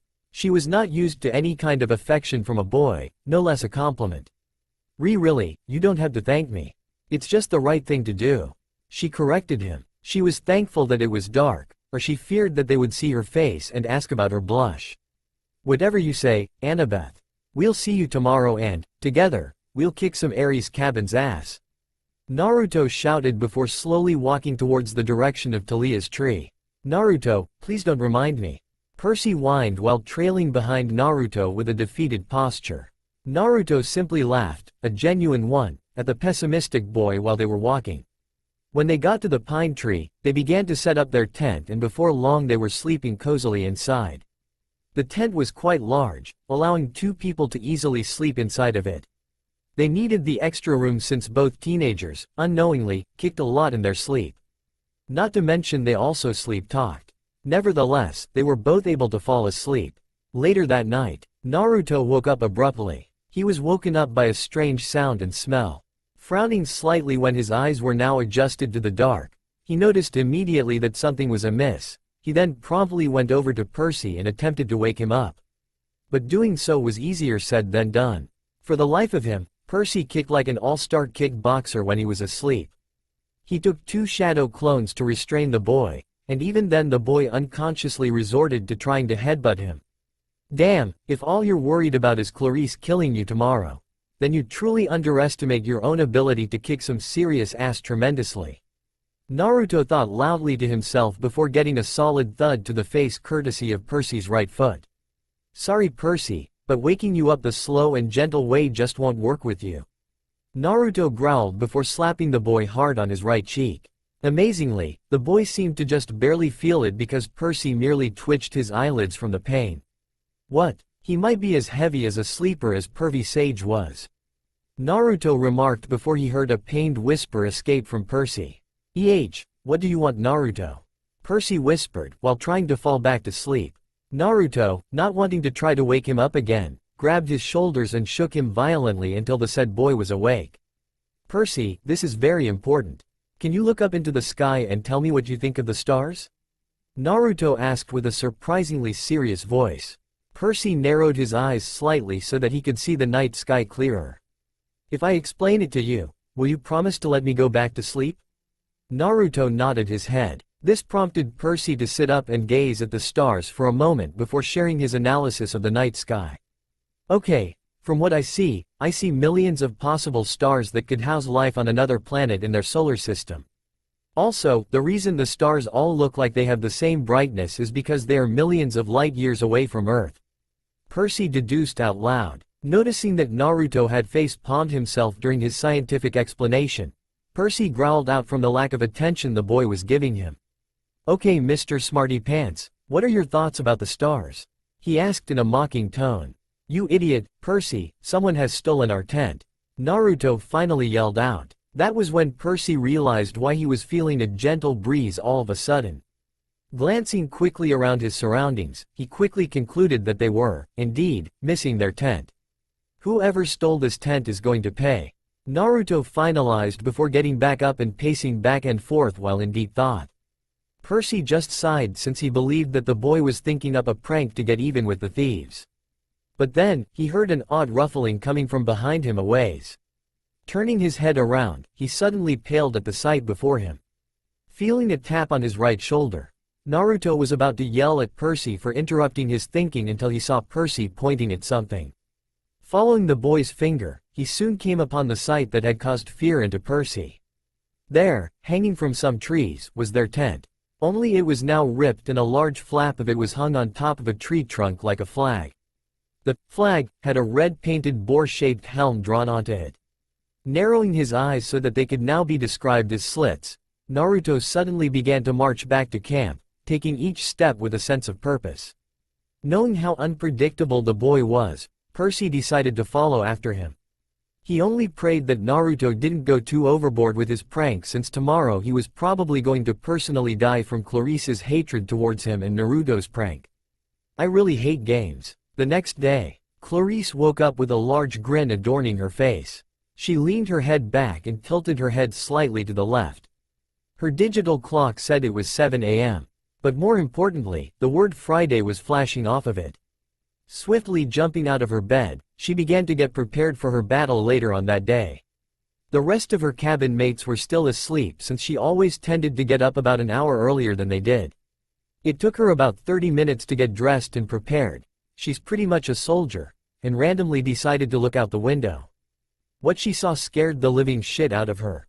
The camp was currently being attacked by a giant serpent. Quickly, she grabbed her spear and shield, and raced out the door as physically fast as possible. What she failed to notice was that right outside her door, there was a mess of marbles scattered across her entryway. Because she was moving so fast, she could not stop her momentum entirely, so when she stepped on the marbles, she slid comically across the surface of her walkway, and into a big pool of mud. Of course, the funniest part was that she was shrieking quite uncharacteristically the whole way. When she got out of the pool of mud, she was absolutely covered in it. But that was only half of the prank. Apparently, Naruto had woken up the entire camp, and they were all now standing there laughing their asses off from what they just witnessed. She then noticed suddenly that Mr. D and Kairon were there as well. But what really caught her attention was Mr. D's video recording device. "Yeah, perfect. Can you turn around please so I can capture the mud on your back, dear?" Mr. D asked in between chuckles. Clarice was pissed. No, she wanted to kill the man responsible for this. Rapidly going through her list of suspects, she deduced that Naruto was the culprit since she had pranked him earlier. Learning her lesson, she decided that any future pranks on Naruto would hurt her more than it would him. Now the only thing that would put her in a happy mood again was the death of a certain black-haired boy. Turning around and walking back into her cabin, she groaned mentally to herself that she would have to take more time in cleaning herself of all the mud now caked onto her. However, Naruto and Percy were laughing their asses off from behind the large group of people who had formed in front of the Aries cabin. They didn't notice two people walking up to them, both sporting large grins. "Naruto, you do know that Clarice is now definitely going to kill Percy, right?" Annabeth asked worriedly, but she didn't give the impression that she was worried since she was still giggling from the prank. "Well done, Naruto. As the head counselor for the Hermes cabin, you have our utmost respect," the unnamed boy stated while bowing down respectfully in front of Naruto. But this boy could only be Luke. "That is your name, correct?" The now named boy nodded. "Well, thank you, but I think the bow was little too much, wouldn't you agree?" "Of course not. Anyone who could prank Clarice likes that deserves that and more," Luke retorted. He then glanced at Percy and gave him a welcoming wave. "You must be Percy. It's an honor to finally meet you," Luke said while also bowing down to Percy. "A little too welcoming, are we?" Naruto snorted mentally to himself. Oh well, there were worse kinds of people out there. Ahem, yes, that was indeed a good showing, young chap. Mr. D interrupted them while talking in a British accent. "Why are you talking British?" Annabeth asked politely, but Mr. D rolled his eyes at the question. "Annabelle, you are such a party pooper, you know that?" This made Annabeth narrow her eyes slightly at the man. "Okay everyone, let's calm down. Everyone, meet me in the forest so we can begin our game," Kairon relayed to all the camp members. Everyone cheered with excitement before leaving towards the forest to participate in the weekly game of Capture the Flag. Both Annabeth and Luke nodded before following after. Naruto glanced back at Percy and saw a worried look on his face. Groaning to himself, he walked up to Percy and rested a hand on his left shoulder. "Percy, if you stay close to me then I swear on the river Styx you will not die," Naruto promised. And on cue, a loud sound of thunder could be heard in the sky. "I could get used to that," Naruto thought lightly to himself before gesturing Percy to follow him to the forest. He complied, and together they made their way to it. When they finally reached the location, Kairon had everyone circle around him. "The rules are the same as always. The creek is the boundary line, the entire forest is fair game. All magic items are allowed. The flags must be prominently displayed and can have no more than 2 guards. Prisoners may be disarmed, but may not be bound or gagged. Killing or maiming is not allowed. The punishment for breaking this rule is loss of dessert, for 1 week. And guards aren't allowed to stand within 10 yards of the flag." Everyone nodded their heads in understanding. They were about to start the game until Annabeth noticed both Naruto and Percy were missing a piece of important equipment. "Wait everyone," she pleaded, much to many people's annoyance. "Percy, Naruto, do you guys have any armor?" she asked. Percy was about to say no for the both of them until he noticed Naruto rolling up both his arm sleeves and pant sleeves so that only his bare skin was showing from his legs and forearms. He then noticed that there appeared to be a type of seal inked onto Naruto's skin. Rubbing his forearms with the opposite hands while applying chakra to them, he unsealed his metal forearm protectors and began proceeding to do the same things with his legs. They also unsealed into leg protectors. Annabeth was amazed at this, but she kept quiet until she knew Naruto was done unsealing all of his armor. Noticing he was missing a chest protector, she raised an eyebrow before asking, Naruto, I think you're missing something." Naruto looked at her puzzled until realization dawned on him when she stared directly at his chest. "Right, almost forgot. Thanks, wise girl," Naruto thanked. Without warning though, he lifted his shirt up so that his chiseled chest was exposed to the world. He heard a lot of oohs and ahs from a specific group of girls from within the large crowd. Even Annabeth was turning red from ogling at his muscular and well-defined chest. Percy simply rolled his eyes at Naruto's odd action, but underneath his shirt there was also a hand-drawn seal on his skin. Performing the same actions he did earlier for the other seals, his seal poofed out a black flak jacket onto his chest while Naruto was also holding onto a rather large-looking sword that was sheathed. Nonchalantly, he hung the large-looking sword onto his back, but what really intrigued a lot of people was the mask Naruto was now holding in his right hand. Naruto quickly placed his mask onto his face and looked at the dumbstruck campers. He was wearing a fox-styled porcelain mask that made many demigods intimidated by the menacing-looking mask. But everyone silently agreed that Naruto looked completely badass in his armor. Naruto? What kind of armor is that?" Annabeth stuttered out in amazement. Naruto casually began to look up and down his armor before replying back in a cheerful tone, "This is my Anbu armor. It's armor worn for only the elite," Naruto stated. He was getting quite uncomfortable from all the stares that he was receiving before a commanding voice broke through the clearing. "Naruto, is that you?" Turning around, Naruto noticed it was Clarice. She was now cleaned and had now finally arrived at the clearing. She too was dumbfounded by Naruto's awesome-looking armor. "In the name of Ares, you're the coolest demigod I have ever met," she practically yelled with enthusiasm. She walked directly up to Naruto and scanned his uniformed figure closely. "My warrior boy, aren't you full of surprises?" Clarice stated mostly to herself while still scanning the boy up and down. "Excellent looking armor there, Naruto. Now Percy, do you, perhaps, have any armor of your own?" Now everyone's attention was diverted from Naruto's to Percy. They were all gazing at him expectantly. They hoped that Percy might have had the same awesome looking armor Naruto had. Looking down dejectedly, Percy mumbled out a quiet no. Everyone groaned in disappointment, including Chiron, who was also quite curious to see if the boy had anything decent on him. Nodding in understanding, he asked politely to the crowd of demigods if any one of them might have any extra set of armor they were willing to give to him. "I do," a voice was heard from the back of the crowd. The sea of people slowly parted, allowing for Luke to easily walk up to Percy with a leather chest plate and bronze helmet on each of his arms. "They might be a little big, but they should fit you fine until we can get you properly sized," Luke said apologetically. But Percy thanked Luke anyways and took the armor from the boy gratefully. "Now that everything is set up, teams, start at your base until you hear my command to begin." Happy that the game was finally beginning, everyone sprinted to their respective areas. "Naruto, Percy, you two follow me, okay? I'll lead you to the flag," Luke advised the two teens. They both nodded in confirmation when Percy spoke. "What about Annabeth? What is she going to do?"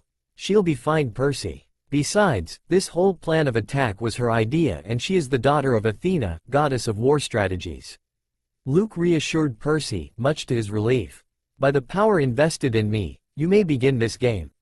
A booming voice commanded throughout the forest that everyone instantly recognized to be Chiron's.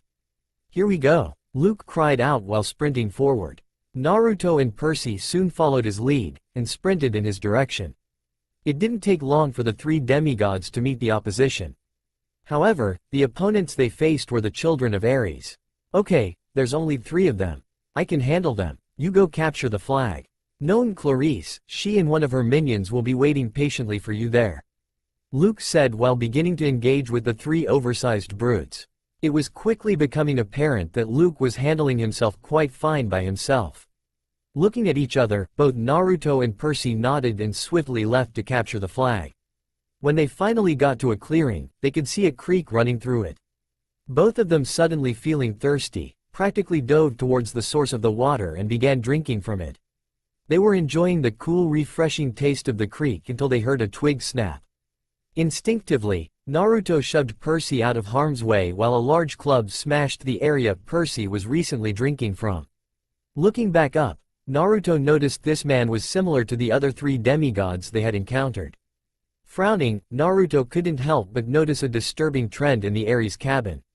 Are all the Ares males big, dumb brutes like you? Naruto jabbed at the giant-looking figure who was now narrowing his eyes in anger. Joke all you want, but last I checked, I know my father. The teenager retorted, knowing full well that insult to a demigod's parent was a touchy subject. Now it was Naruto's turn to narrow his eyes. I was going to let you live and make incapacitating you a quick and painless way to go. But now that you have managed to royally piss me off, I think I'll let the gods judge your fate. Naruto threatened before unsheathing his katana. The man raised an eyebrow at the katana, however. They didn't look that special, and being a child of Ares, no regular weapon could harm him. The man then began to laugh madly, much to Naruto's pleasure. Oh, you think this sword is nothing special, do you? Well then, hold still so I can show you how arrogant bastards like you are treated in my world. Haha, what can that puny swear? But his insult was shortly cut off mid-sentence. Looking down at his stomach, a large gash was drawn across it. Blood was now spewing out in all directions. The large teenager barely had any time to form a single coherent thought before blacking out and falling backwards unconscious. It seems your daddy deemed you worthy enough to be kept alive. Naruto muttered out in a disappointed tone while his katana was singing a sharp hum and radiating a blue aura from it. After learning that Ares had affected his home earlier, his thoughts on Ares and any of his sons made the young teenager grimace with disgust. Quickly wiping off the blood from his sword, he realizes that Percy was off in the distance fighting Clarice. Naruto concluded that he should at least referee their little skirmish so that no one would die. He then quickly ran to where the two demigods were fighting fiercely. Oomph! Percy grunted while landing on his back near the edge of the creek. The fight between he and Clarice was going surprisingly well for him until she decided to become serious. From then on, it was no contest. Percy was getting his ass handed to him by Ares's daughter. Get up, you insect! She jeered at him while banging her spear on her shield. Percy groaned in anguish. He was looking at the sky, and realized it was almost as blue as the ocean. Go to the water, a gentle voice urged, tugging at Percy's consciousness to crawl towards the creek. He resisted at first, suspicious of this mysterious voice and power, but he soon relented since he was both too tired to do anything and, that, he began to slowly believe the words the mysterious voice told him. Clarice had a smug look on her face when she saw Percy crawling towards the creek. In her head, she believed that Percy was trying to run away like a coward. When he reached the edge of the water, he rolled himself into the water and submerged his entire body completely. Immediately, he felt a rush of energy pour through him as he jumped up from his prone position. Everyone was now in the clearing, watching the epic fight between the two demigods. Naruto, however, was intrigued by Percy's newfound energy. I think I was right. Suck it, Annabeth. Naruto grinned mischievously towards Annabeth, who had now noticed Naruto's childish behavior towards her and had frowned slightly at his immature act. Is that all you got, crazy girl? Percy asked mockingly while sporting a large grin and an overinflated ego. Grinning back madly at the thought of a decent fight, she replied back with her own jab. There's a lot more of that where it came from, fish boy. Both demigods then charged each other and began clashing majestically with each other's blow. Clarice was doing everything textually correct. There was no flaw in her fighting style. Her parries were on time, her stabs were performed perfectly during the most ideal moments of success, her footwork was flawless in that it could have been compared to a professional dancer's, and even her occasional taunts were obviously affecting the boy. But she just couldn't hit the damn boy. Not even once during their engagement. What the hell is going on? Clarice screamed into her head. Why can't I hit him? She kept repeating to herself until a momentary slip-up on her part created an opening for her opponent. Percy, noticing that Clarice was momentarily distracted, took advantage of the distraction and aimed a left punch into her gut. Widening her eyes in shock, she realized why she couldn't manage to hit the brat. From entering the water, he had actually become faster than before. Clarice then fell forward and soon became sprawled on the ground, unconscious. The people watching their little fight were absolutely silent. That is until a certain blonde-haired boy began cheering and clapping. Soon everyone else followed suit. Percy simply smiled and waved while slowly walking towards the enemy's flag. No one dared oppose a boy who just defeated arguably the strongest demigod in the camp. Grabbing the flag, he triumphantly crossed the river that divided the middle of the forest. Shouting in triumph, everyone on Annabeth's and Luke's team surrounded Percy as he held up the flag proudly. Annabeth, however, needed to finally confirm her suspicions. When Percy was gently placed back onto the ground, she asked him to walk back into the creek. Percy hesitated at first before complying. When he entered the creek, he instantly felt amazing. "Percy, how do you feel?" Annabeth asked. "Incredible, you guys should jump in too." Percy cried out in ecstasy. But he was soon worried when he noticed Annabeth gazing at Chiron with a nervous look. "This is bad, really bad," Annabeth muttered quietly to herself. Percy switched his sights towards Naruto. He was even more bewildered when he noticed that Naruto was in the creek also. He had a contemplating look on his face while his hands were slowly cupping up water towards his chest. Again, everyone's attention was now focused on Naruto's lone figure. This water does feel pretty amazing," Naruto mumbled to himself. Annabeth and Chiron just about fainted from hearing Naruto's similar experience to Percy's. "What's going on?" Percy questioned. This whole scene was getting too weird for him to handle. "Percy," Naruto said, drawing the boy's attention back to him. "I think we are the sons of—" But Naruto is interrupted by a burst of green light above his head. Not knowing what it is exactly, he looks back at the camp members. Every one of their jaws is on the ground. Annabeth and Chiron look like they are about to pass out at any moment. Clarice, well, she's still unconscious. Naruto then looked at Percy and gasped. He had a hologram of green light in the shape of a trident. There's no mistaking who his father was. You are the son of Poseidon, Percy," Naruto willed himself to say. "Naruto, we both are the sons of Poseidon," Percy croaked out in disbelief. Right away, Naruto figured out that his earlier guesses were spot on. Both boys then looked back at the crowd of demigods, and were surprised at the sight of all of them bowing, including Chiron, who now spoke out loud in an official tone. "Poseidon, Earthshaker, Stormbringer, father of horses. Hail, Perseus Jackson, son of the sea god." A chorus soon follows after repeating the same declaration. Once they were done with Percy, it was finally Naruto's turn to be officially claimed and recognized by everyone.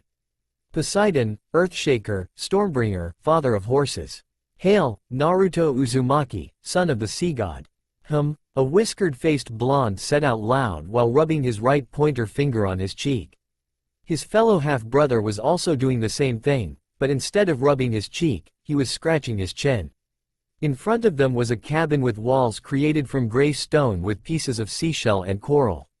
The cabin as a whole was low, long and solid, with all the windows facing the sea. Both boys were content with just admiring the cabin in front of them, and were in no rush to go inside. However, their female companion was less patient with their gazing and was getting quite ticked at the two boys' carefree attitude. The girl standing to the right of Naruto, who had flowing blonde hair, had quickly become agitated and, finally, voiced her annoyance to them. "For the love of gods. You two are so much like your father. Stop standing around like two awestruck blockheads and go inside already," Annabeth yelled while pulling on her hair unconsciously. When they had arrived at Poseidon's cabin, the boys had uncharacteristically began to stare at the building with immense interest. They had proceeded to stare at the unchanging building for about a good 30 minutes before she lost her patience. "Geez, can't you admire our father's cabin? Considering the fact that you want to be an architect, surely you can enjoy it with us?" The blonde-haired boy asked, still eyeing the cabin critically. "Yeah, it's not every day you see a cabin this well made. Especially one that we are now going to be living in," Percy added while whistling at the beautiful-looking building. "That's the point. Because you guys will be living in this cabin, you'll be able to stare at it as much as you want. And as for being an architect, I prefer a building that can withstand the test of time. A perfect example of this would be the Parthenon. Besides, it doesn't help that this building is associated with Poseidon." Annabeth muttered the last sentence quietly. Percy didn't hear it, but Naruto did and reminded himself to ask her about it later. Sighing in unison, both boys decided that it was high time for them to enter the cabin. Walking up to the door, Naruto gently pushed against it and slowly opened the door. When they were inside, they were welcomed to the sight of walls that glowed like abalone. Several bunk beds, 6 in all, were divided evenly. On both sides of the room, there was exactly 3 of them laid in a line against the wall. A window was positioned directly above each bed with the left side's windows showing the sea. The boys then noticed that there was 2 chests in front of 2 beds. Deducing that one of the chests belonged to one of them, both boys carefully began to walk towards their respective chests, they guessed. When Naruto got to his chest, he noticed a golden nameplate labeled on it. Peering closer to the nameplate, he was a bit shocked when he read his name on it. Realizing his father, Poseidon, must have prepared the cabin for their stay, he nervously unlocked the chest and looked inside. Right away, Naruto found a note laying on top of a pile of clothing. When he picked it up, he quickly read it. "Dear Naruto, I know you love your orange outfits, but everyone else, including the gods, find them to be damaging on the eyes. In light of this, I have decided to gift you with some new clothing. Note, they do not have any orange on them. Best of luck on your quest, my son. P.S. There are some trinkets that I have put in the chest that I think you will find interesting." Quest? What quest? Naruto thought while gripping the note tighter. His second real contact with his father was a relief for him, but the last sentence in the note was baffling to say in the least. He then noticed the clothing and held them up to be inspected. He quickly understood that the outfit was practically the same one as his current orange and black one, but there were some slight modifications to it, namely the color scheme. Instead of the overabundance of orange on it like his current outfit, this one had a cerulean color replacing it, and yellow replacing the black parts. When he delved deeper in the chest, he found another article of clothing. It was a short-sleeved white coat with black wind patterns along the hemline. All of the clothing were similar if not the same as his, only with different colors. Frowning at the lack of originality, he decided he would change into these new articles of clothing later, specifically when no one would be around to watch him change except for his half-brother. Putting down the clothes, Naruto brought his sights back to the inside of the chest and found something that piqued his interest. On the bottom of the chest was a necklace. A blue, spherical-shaped object was centered in the middle of the necklace. Naruto then noticed that it was connected to a golden spherical piece that surrounded it and connected both pieces to the necklace. The centerpiece, however, could be spun and created a brilliant display of bluish light that emanated from it when he flicked it. He guessed that the jewel must be a sapphire and the surrounding ring around it must therefore be gold. Wondering why his father deemed it necessary for him to wear jewelry, he nevertheless was thankful for it since it would allow him to replace his previous necklace that was destroyed during his fight with Pain. Putting it on, he suddenly felt a sense of power emanating from it. It gave off a faint glow before it faded shortly after doing so. Curious as to what this necklace could do, he carefully placed the spherical object in his left hand. Feeling it with his right hand, he was surprised when the jewel was cool to the touch when he rubbed his fingers against it. Whoa, this is so cool. Naruto thought excitedly to himself before letting go of the necklace and letting it rest on his chest. He then realized that he had forgotten about Annabeth and Percy, and quickly changed his attention towards them. A watch? Why did he give me a watch? A clearly confused boy asked while tinkering around with it. It's obviously not just any watch if it was given to you by a god. Here, let me have a look. Annabeth suggested while reaching over to grab the watch that was now on Percy's wrist. When she got a hold of it, she began to inspect it closely. There's a button on the side of it. I wonder what will happen when I press it. She thought out loud before pressing the button. Instantly, a bronze shield spiraled out of it much to everyone's surprise. Meanwhile, Naruto had now reached the 2 when this happened. That's pretty awesome. It's just like your sword, Naruto stated while sliding his hands across the surface of the shield. The shield had a simple trident design on the front of it, indicating that it was owned by the sea god himself. Both Percy and Annabeth nodded in agreement before Percy pressed the button again, hiding the shield in the form of a wristwatch once again. Annabeth, noticing Naruto's new necklace, walked up to him and grasped it in her hands. Was this inside your chest? She asked innocently. Naruto simply nodded and allowed her to play with the object in her hands. It's so beautiful, she mumbled quietly while still playing with it. Naruto couldn't help but to smirk a little at the girl's truth. Hey, does that necklace have any powers also? Percy asked while inspecting the necklace with Annabeth. Frowning again, Naruto replayed the feeling he got from putting it on earlier. None that I'm aware of, though it did feel empowering when I first put it on my neck. Naruto confessed. Maybe it has passive abilities? Necklaces do seem to have a habit of doing just that. Annabeth suggested. Both boys nodded their heads in agreement about that theory since it did seem to be a very plausible answer. Hey, I was wondering, where's that other boy you were with?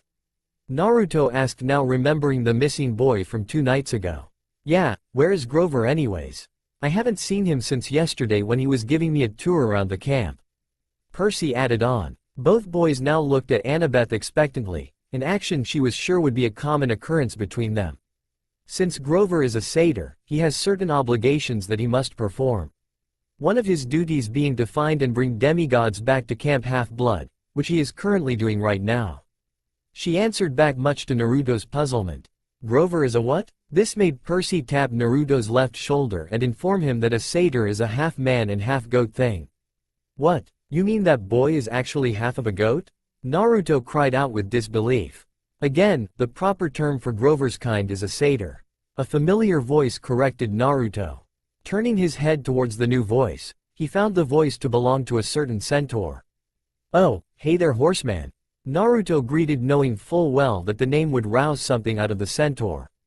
The half-man and half-horse person scowled slightly at the remark. Excuse me, but I've told you before that I am a centaur, not a horseman, child, Chiron huffed before walking up to Percy. As for you Percy, son of Poseidon, we need to have a little chat regarding previous events. The said boy then became a little nervous from the sudden serious tone. Nodding his head in understanding, he followed Chiron out of the cabin and back to his domain. I wonder what they're going to be talking about, Naruto asked out loud while scratching the back of his head in thought. But Annabeth quickly felt uneasy about the whole situation. She knew very well what Chiron was going to talk to the boy about. Yeah, about that, I think we need to have our own little chat about recent happenings, Annabeth stated while walking towards one of the beds and sitting down in one of them. Naruto was confused by what she meant until he saw her pat an empty spot on the bed right next to her. Shrugging, he did as he was told, and walked over to her and sat beside her. What do you want to talk about, wise girl? This made the girl scowl slightly from the name. Why do you insist on calling me that? Is calling me Annabeth that difficult for you that you have to give me a meaningless nickname? She asked in an irritated voice. I can't help it. Ever since Clarice called you that, I can't control myself from calling you that. Naruto confessed with a grin adorning his face. Annabeth just rolled her eyes and proceeded to change the topic. So, you are the son of Poseidon, she stated simply. Naruto nodded, but was hesitant when he did so. Yeah, but I don't really understand how. Naruto grimaced while scratching his cheek in thought. I mean, yeah, I was claimed and all, but other than that I have absolutely no abilities that could distinguish me as being his son. This statement made Annabeth think once again. She didn't see Naruto do anything with the water that could be compared with Percy's control of it when he was in the girls' bathroom. But she did find something odd when she remembered, specifically, during that afternoon when they were playing Capture the Flag, that Naruto said something rather peculiar while in the creek. Whenever you were near water before, did you ever feel different? She asked while looking directly into the boy's eyes. Naruto thought about it before answering back. Not really. Today was the only real time that I felt anything weird near water. He replied while pursing his lips. Yet, today was the day you were claimed. She whispered mostly to herself with her head down. It was evident that she was still in deep thoughts. She then quickly glanced back up at Naruto. You said you were a soldier in your other world? He nodded in confirmation. So you must have fought near a water source at one time or another. Did you get wounded at all during any of these fights? Naruto rubbed his temples in thought before a certain fight popped into his head. As a ninja I'm almost always getting wounded, but back to your question, yeah, there is one fight that gave me what you would consider as a wound. He admitted before leaning back into the bed in thought. So, what exactly happened? But Annabeth instantly regretted asking that question when she heard Naruto's answer. Using one of his abilities, my opponent stabbed me through the chest and created a hole in it. He replied back casually, which made the girl's eyes widen in shock and disbelief at the boy's lack of emotions towards the event. But how are you alive? No man, even a demigod, could survive a hit like that. She reasoned before Naruto shook his head. True, but I'm not just an ordinary demigod either. I have something inside me that can protect me, he said while standing back up and turning his back towards the now curious girl. What could possibly be inside you that could heal you that quickly? She asked while eyeing the boy closely. But she didn't see the boy's look of pain flash across his face when she asked. I guess the best way of describing it would be calling it a demon. Naruto answered back, his eyes now fully closed. But Annabeth was shocked at the revelation. She couldn't understand how a demon could be living inside the blonde-haired boy. But how? It's complicated, but in short, I was used as a sacrifice in order to save my village and I was the baby forced to be the bearer of it, he replied while unknowingly clenching his hands into fists. She saw this, and knew right away that she had crossed into a touchy subject. Mentally slapping herself at her ignorance, she slowly got up and placed a comforting hand on the now conflicted boy. I'm sorry about asking. If I had known earlier, I wouldn't have asked, she said truthfully. Naruto turned his body and was now facing directly in front of Annabeth's. She couldn't read his face, but she knew the look wasn't a happy one. It's not your fault. The issue is a moot point as of now though, he said before continuing, but I think I need some time alone right now. She wanted to ask more about the subject but nodded anyways, fully grasping the current situation, and promptly began to leave the cabin. But before she exited out the door, she turned around one last time and spoke to the saddened boy. Again, I'm sorry about the past. When you feel better, you can meet the rest of us at the dining pavilion that I showed you earlier, she finalized before leaving the boy alone to his thoughts. When He was alone, he began to fiddle with his necklace. He couldn't explain it, but whenever he touched it, he instantly felt a sense of comfort and security that was similar to Talia's tree emanating from it. How could I possibly be the son of a sea god? I don't even have an affinity for water. So that brings up another question. If I am truly his son, why do I not have any water abilities? Naruto mentally berated himself. It seems you are at crossroads, foolish boy. A demonic voice suddenly spoke, interrupting the boy's thoughts. It's nice of you to finally wake up, stupid fox, Naruto mentally muttered dryly while taking a seat on a nearby bed. After they had defeated Madara, the nine-tailed fox had decided to go into a short slumber much to Naruto's shock. His reason being that he was no longer vengeful at the world, and was quite at peace with himself. I see you haven't changed much at all, the fox snorted. This made Naruto roll his eyes at the fox's jab. Seriously, it hasn't been that long since you fell asleep, Naruto informed the fox. Maybe, but remember, time means very little to me, the fox countered. As to why I am even speaking right now, I couldn't help but to hear two little birdies chatting quite obnoxiously from outside my domain. You still got problems if you think birds can talk, Naruto joked quietly. I will never get used to your childish ways of thinking, brat. Kurama growled out much to Naruto's amusement. Back to the point. I believe I can help you with your little dilemma revolving around your dad. This made Naruto raise an eyebrow. He definitely did not expect the fox to know anything about his godly father. I'm listening, Kurama, Naruto voiced. This made the Biju grin widely now at having the boy's full attention. Well, when you first fought that Uchiha kid at the Valley of the End, it is true that I did heal you. But, Kurama trailed off, eliciting Naruto to narrow his eyes at the speaker's incomplete thought. But, I was not the only thing that helped keep you alive. This truth made Naruto gasp slightly in surprise. He always believed that it was the fox who solely kept him alive in that fight. What do you mean, Kurama? I am in no mood for riddles, so give it to me straight, Naruto commanded, but the fox merely rolled his eyes at the empty show of dominance. Snorting, he decided to be serious and meet the boy's demands. Did you ever find it strange that whenever I did leak out of your seal that my chakra was an oozy, red liquidy substance? Of course not, you're an idiot. Oh, and you will forever be an idiot no matter how old you get. Naruto was quickly getting irked by Kurama's not-so-subtle insults of him, as evident by his now rapidly tapping right foot. The fox, realizing Naruto's slowly decreasing sense of patience, went back to speaking in a serious manner. Moving on, I don't know if you would have known this, but my true chakra form more closely resembles that of fire than liquid. Naruto frowned at this piece of information. He was still in the dark about where this conversation was leading him towards. But he did find that truth to be somewhat intriguing. So why is your chakra liquidity? Naruto asked innocently. Before, I would have told you that I didn't have the slightest clue.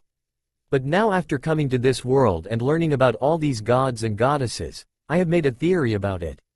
Because in any normal person I would have had fiery chakra, it is now guaranteed that you had a strong, no change that, godly affinity for water before I was sealed into you.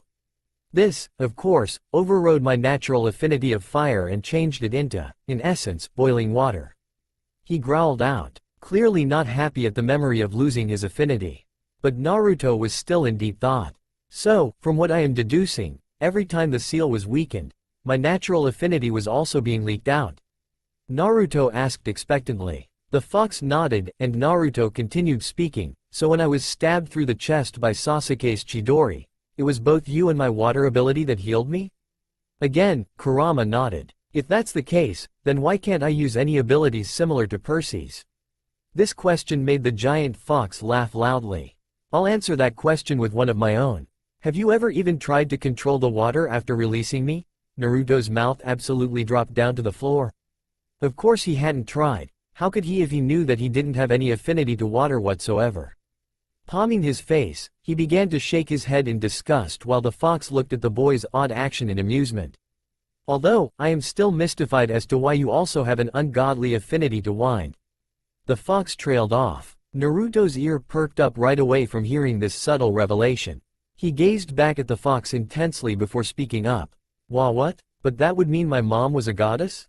That's impossible. Naruto induced mentally since it seemed logical because his father gave him a strong water affinity.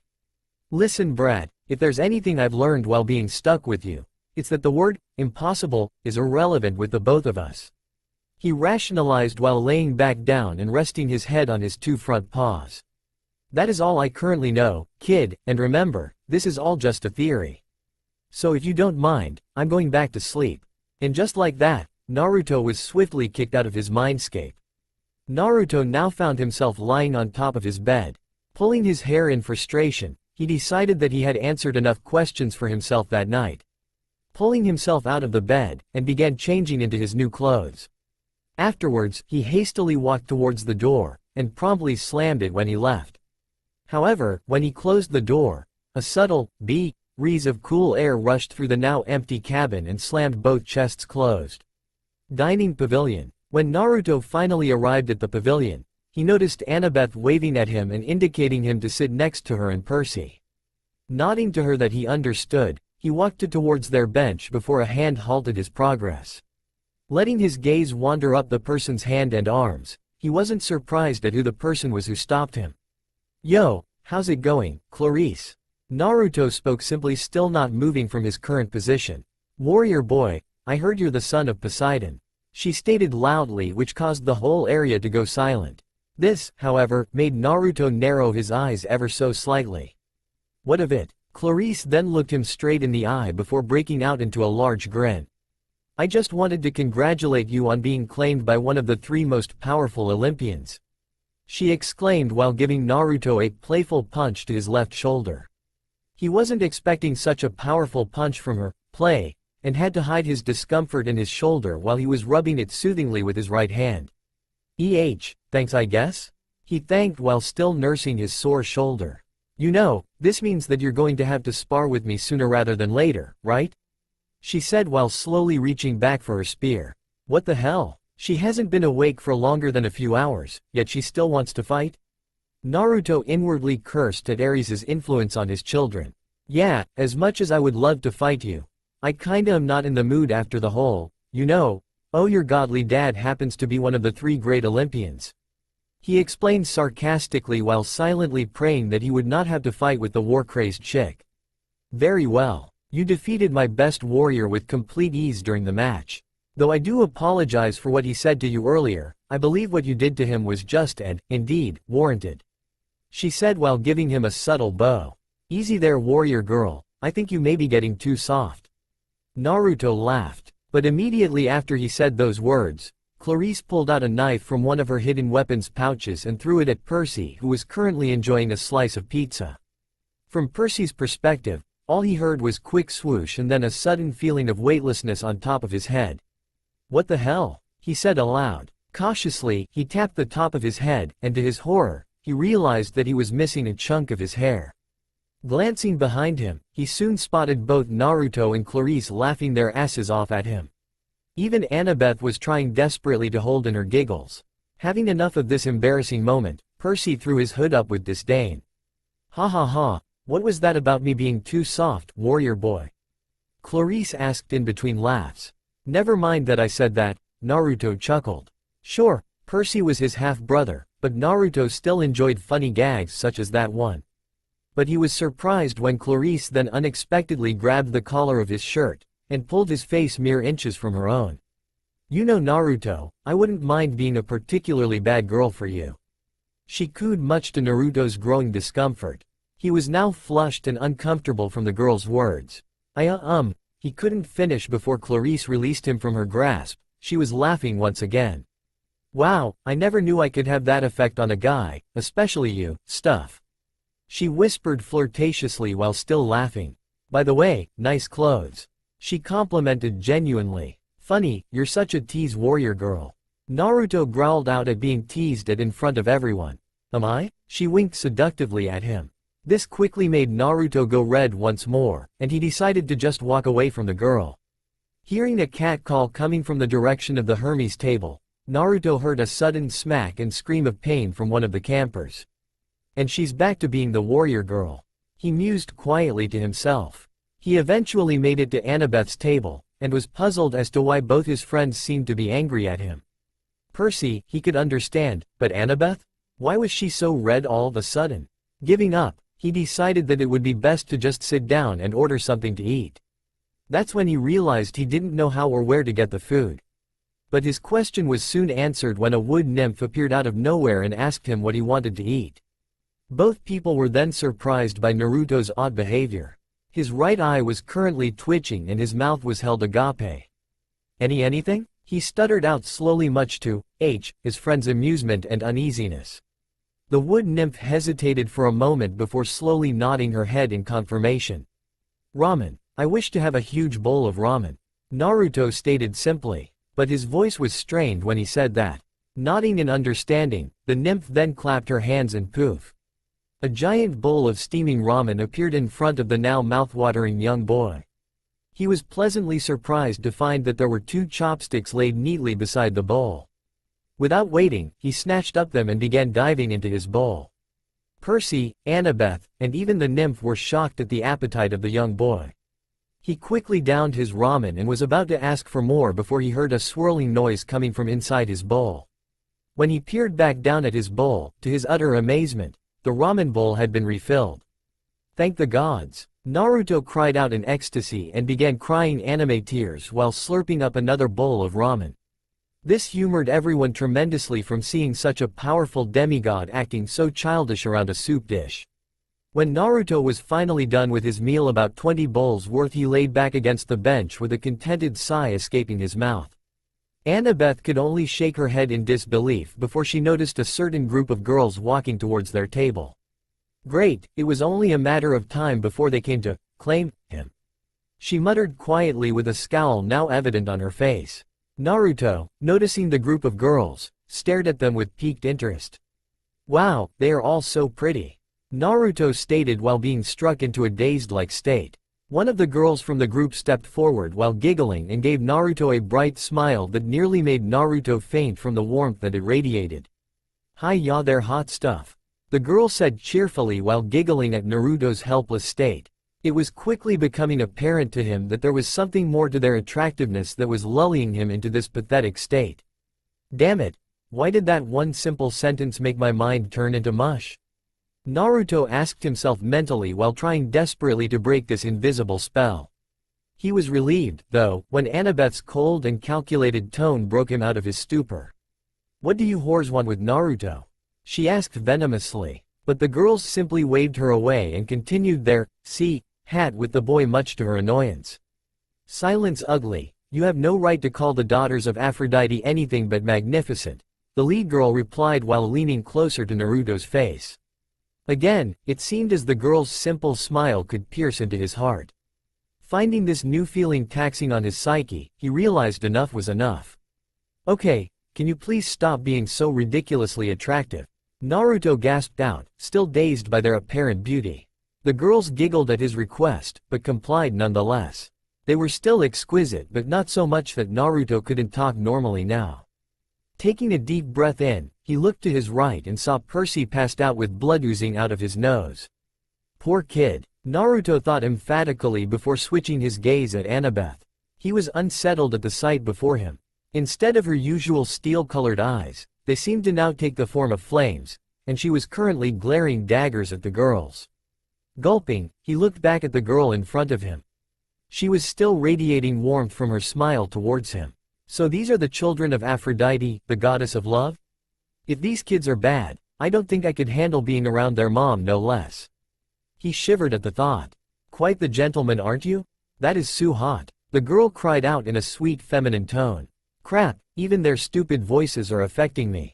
Naruto inwardly groaned while trying desperately to block out the girlish cries.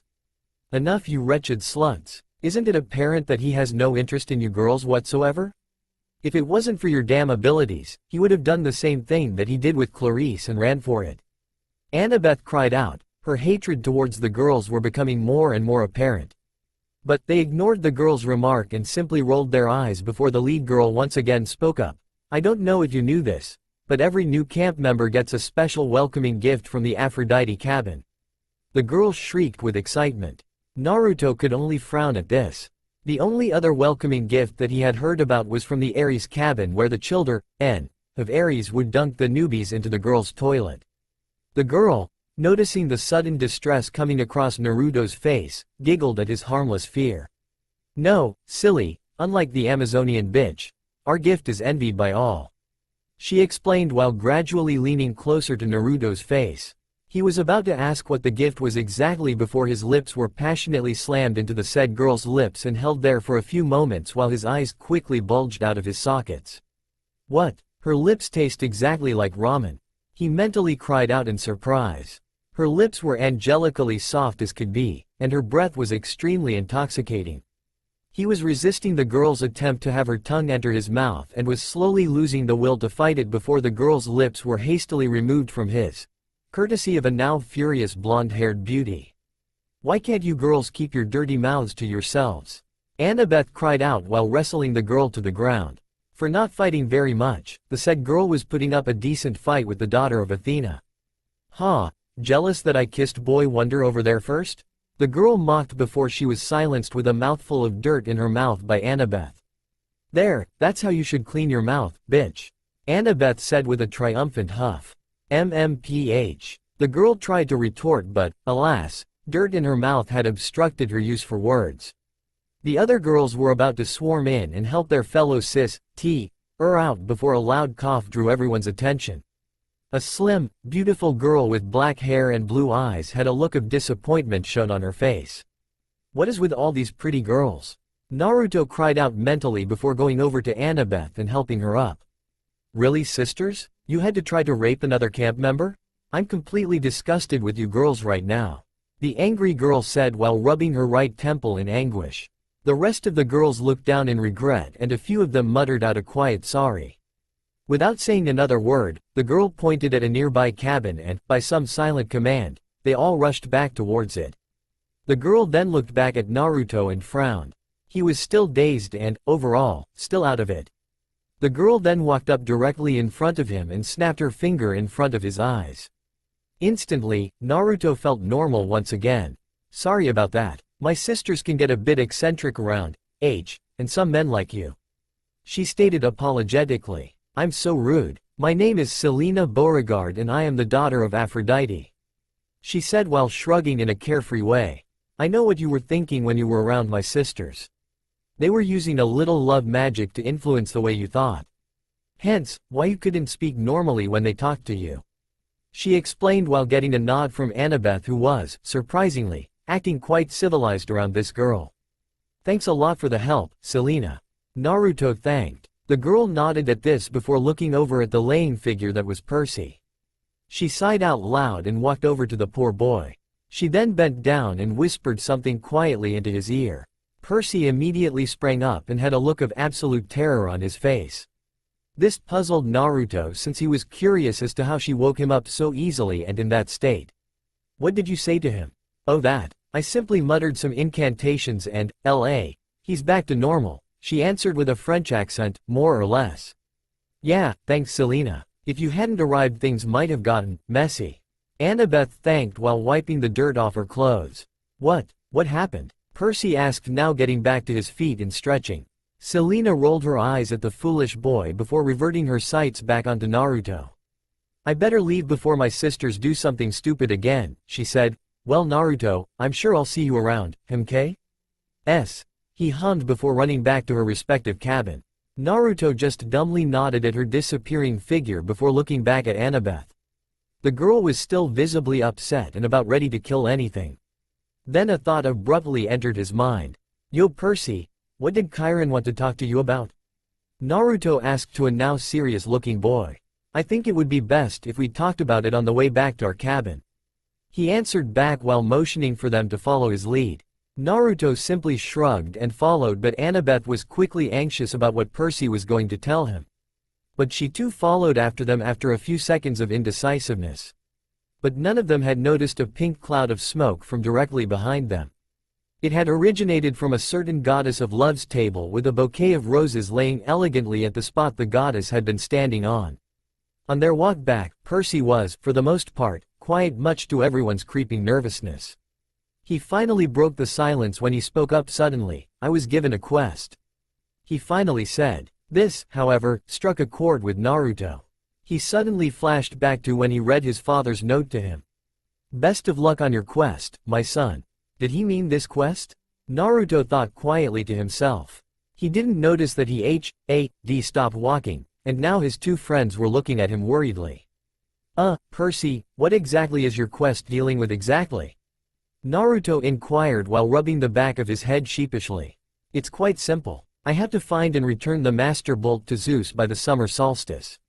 Both Naruto and Annabeth face-palmed themselves at the boy's simple-mindedness. "Okay, I'm just going to ignore that stupid statement, fish brains," Annabeth said. "Now I know you have met the oracle. It is necessary for everybody in order to partake in a quest. Can you tell me exactly what the oracle said to you?" Percy had to think for a minute before relaying the prophecy in its whole. "You shall go west, and face the god who has turned. You shall obtain the legacy of Philoctetes, and only the mortal son of two can wield it. You shall find what was stolen, and see it safely returned. You shall also return a part of you back to your creator. You shall be betrayed by one who calls you a friend, and you shall help a brother reclaim his lineage."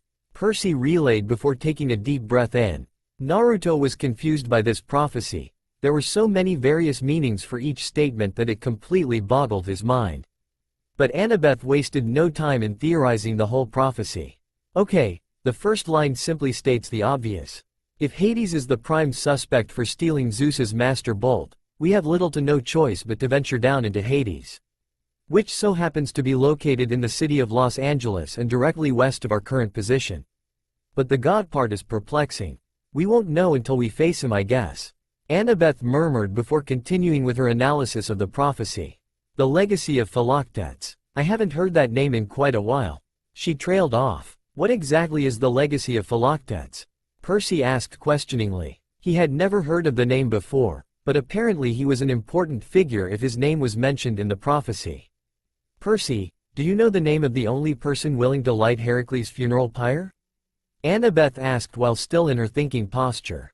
"Heracle who?" Percy worded out much to his difficulty. "It's Hercules, but Heracles is his true Greek name. Hercules is the Roman name for him," she muttered out with annoyance. Naruto was happy just to watch the interaction between the two. He honestly had no clue about what they were talking about. But as long as one of them understood the prophecy, then he didn't really care all that much then. "Okay then, so I'm guessing this guy, Philoctetes, was the man who lit his funeral pyre?" She nodded before speaking out again. "I might as well move this along since you know little about Greek mythology." At least Naruto has an excuse, but you're just hopeless with it. Annabeth cried out in defeat while throwing her hands into the air.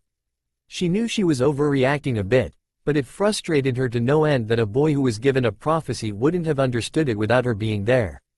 The legacy of Philoctetes is actually a weapon. Namely, it is called, simply, the bow of Hercules. It was used by the Greeks to win their war at Troy, and it was it that killed Paris and officially ending it. The location of the bow remains a mystery, however, since several stories mention Hercules eventually regaining his bow. But the only person who would know its location would be Apollo. He was the person who first gave the bow to Hercules in order for him to complete his 12 labors. Annabeth then sighed at knowing that obtaining this godly weapon was only half of it. There's also the son of two issue. From inferring what we already know, and that the bow of Hercules is an incredible weapon, I'm guessing the son of two is actually a son of two divine beings. Naruto's eye grew widely at the claim. Wait a minute, Annabeth. Wouldn't being the son of two divine beings make that person a god then? Percy nodded, also in agreement with the boy's logic. But Annabeth sighed once more, and rubbed her temple in deep thought. Usually that would be the case, but there are ways for a god to become mortal. I guess the easiest way would be for the god to abstain from drinking ambrosia, the substance that keeps a god immortal. Still, that would take a while and is very unlikely since most gods would be unwilling to just give up their godhood. So the most plausible and likely scenario is that the baby was born mortal from two godly parents. Annabeth concluded while pacing back and forth in an impatient manner.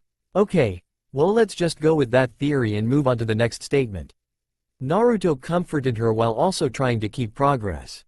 Yes, the next part is the returning of items. The first part one understand as being the Master Bolt, but the second is very vague in its explanation. She mumbled while still pacing. Both boys didn't have a clue what it meant either, but decided to think about it later. Okay, so the next part is the betrayal.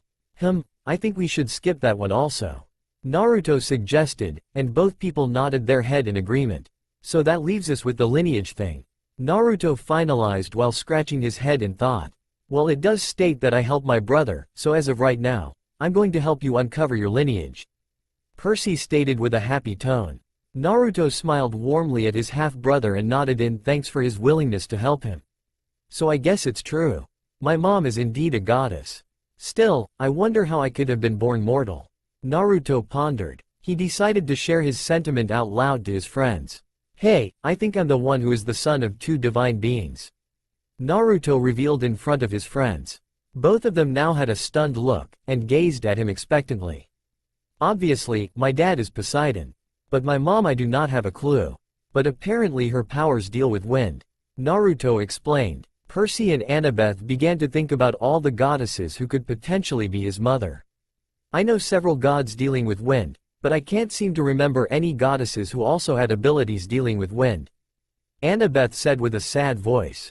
But Percy shocked everyone, mostly Annabeth since Naruto still didn't know much about Greek mythology. This may sound crazy, but could this goddess have been potentially a Titaness? Percy suggested, much to Annabeth's shock.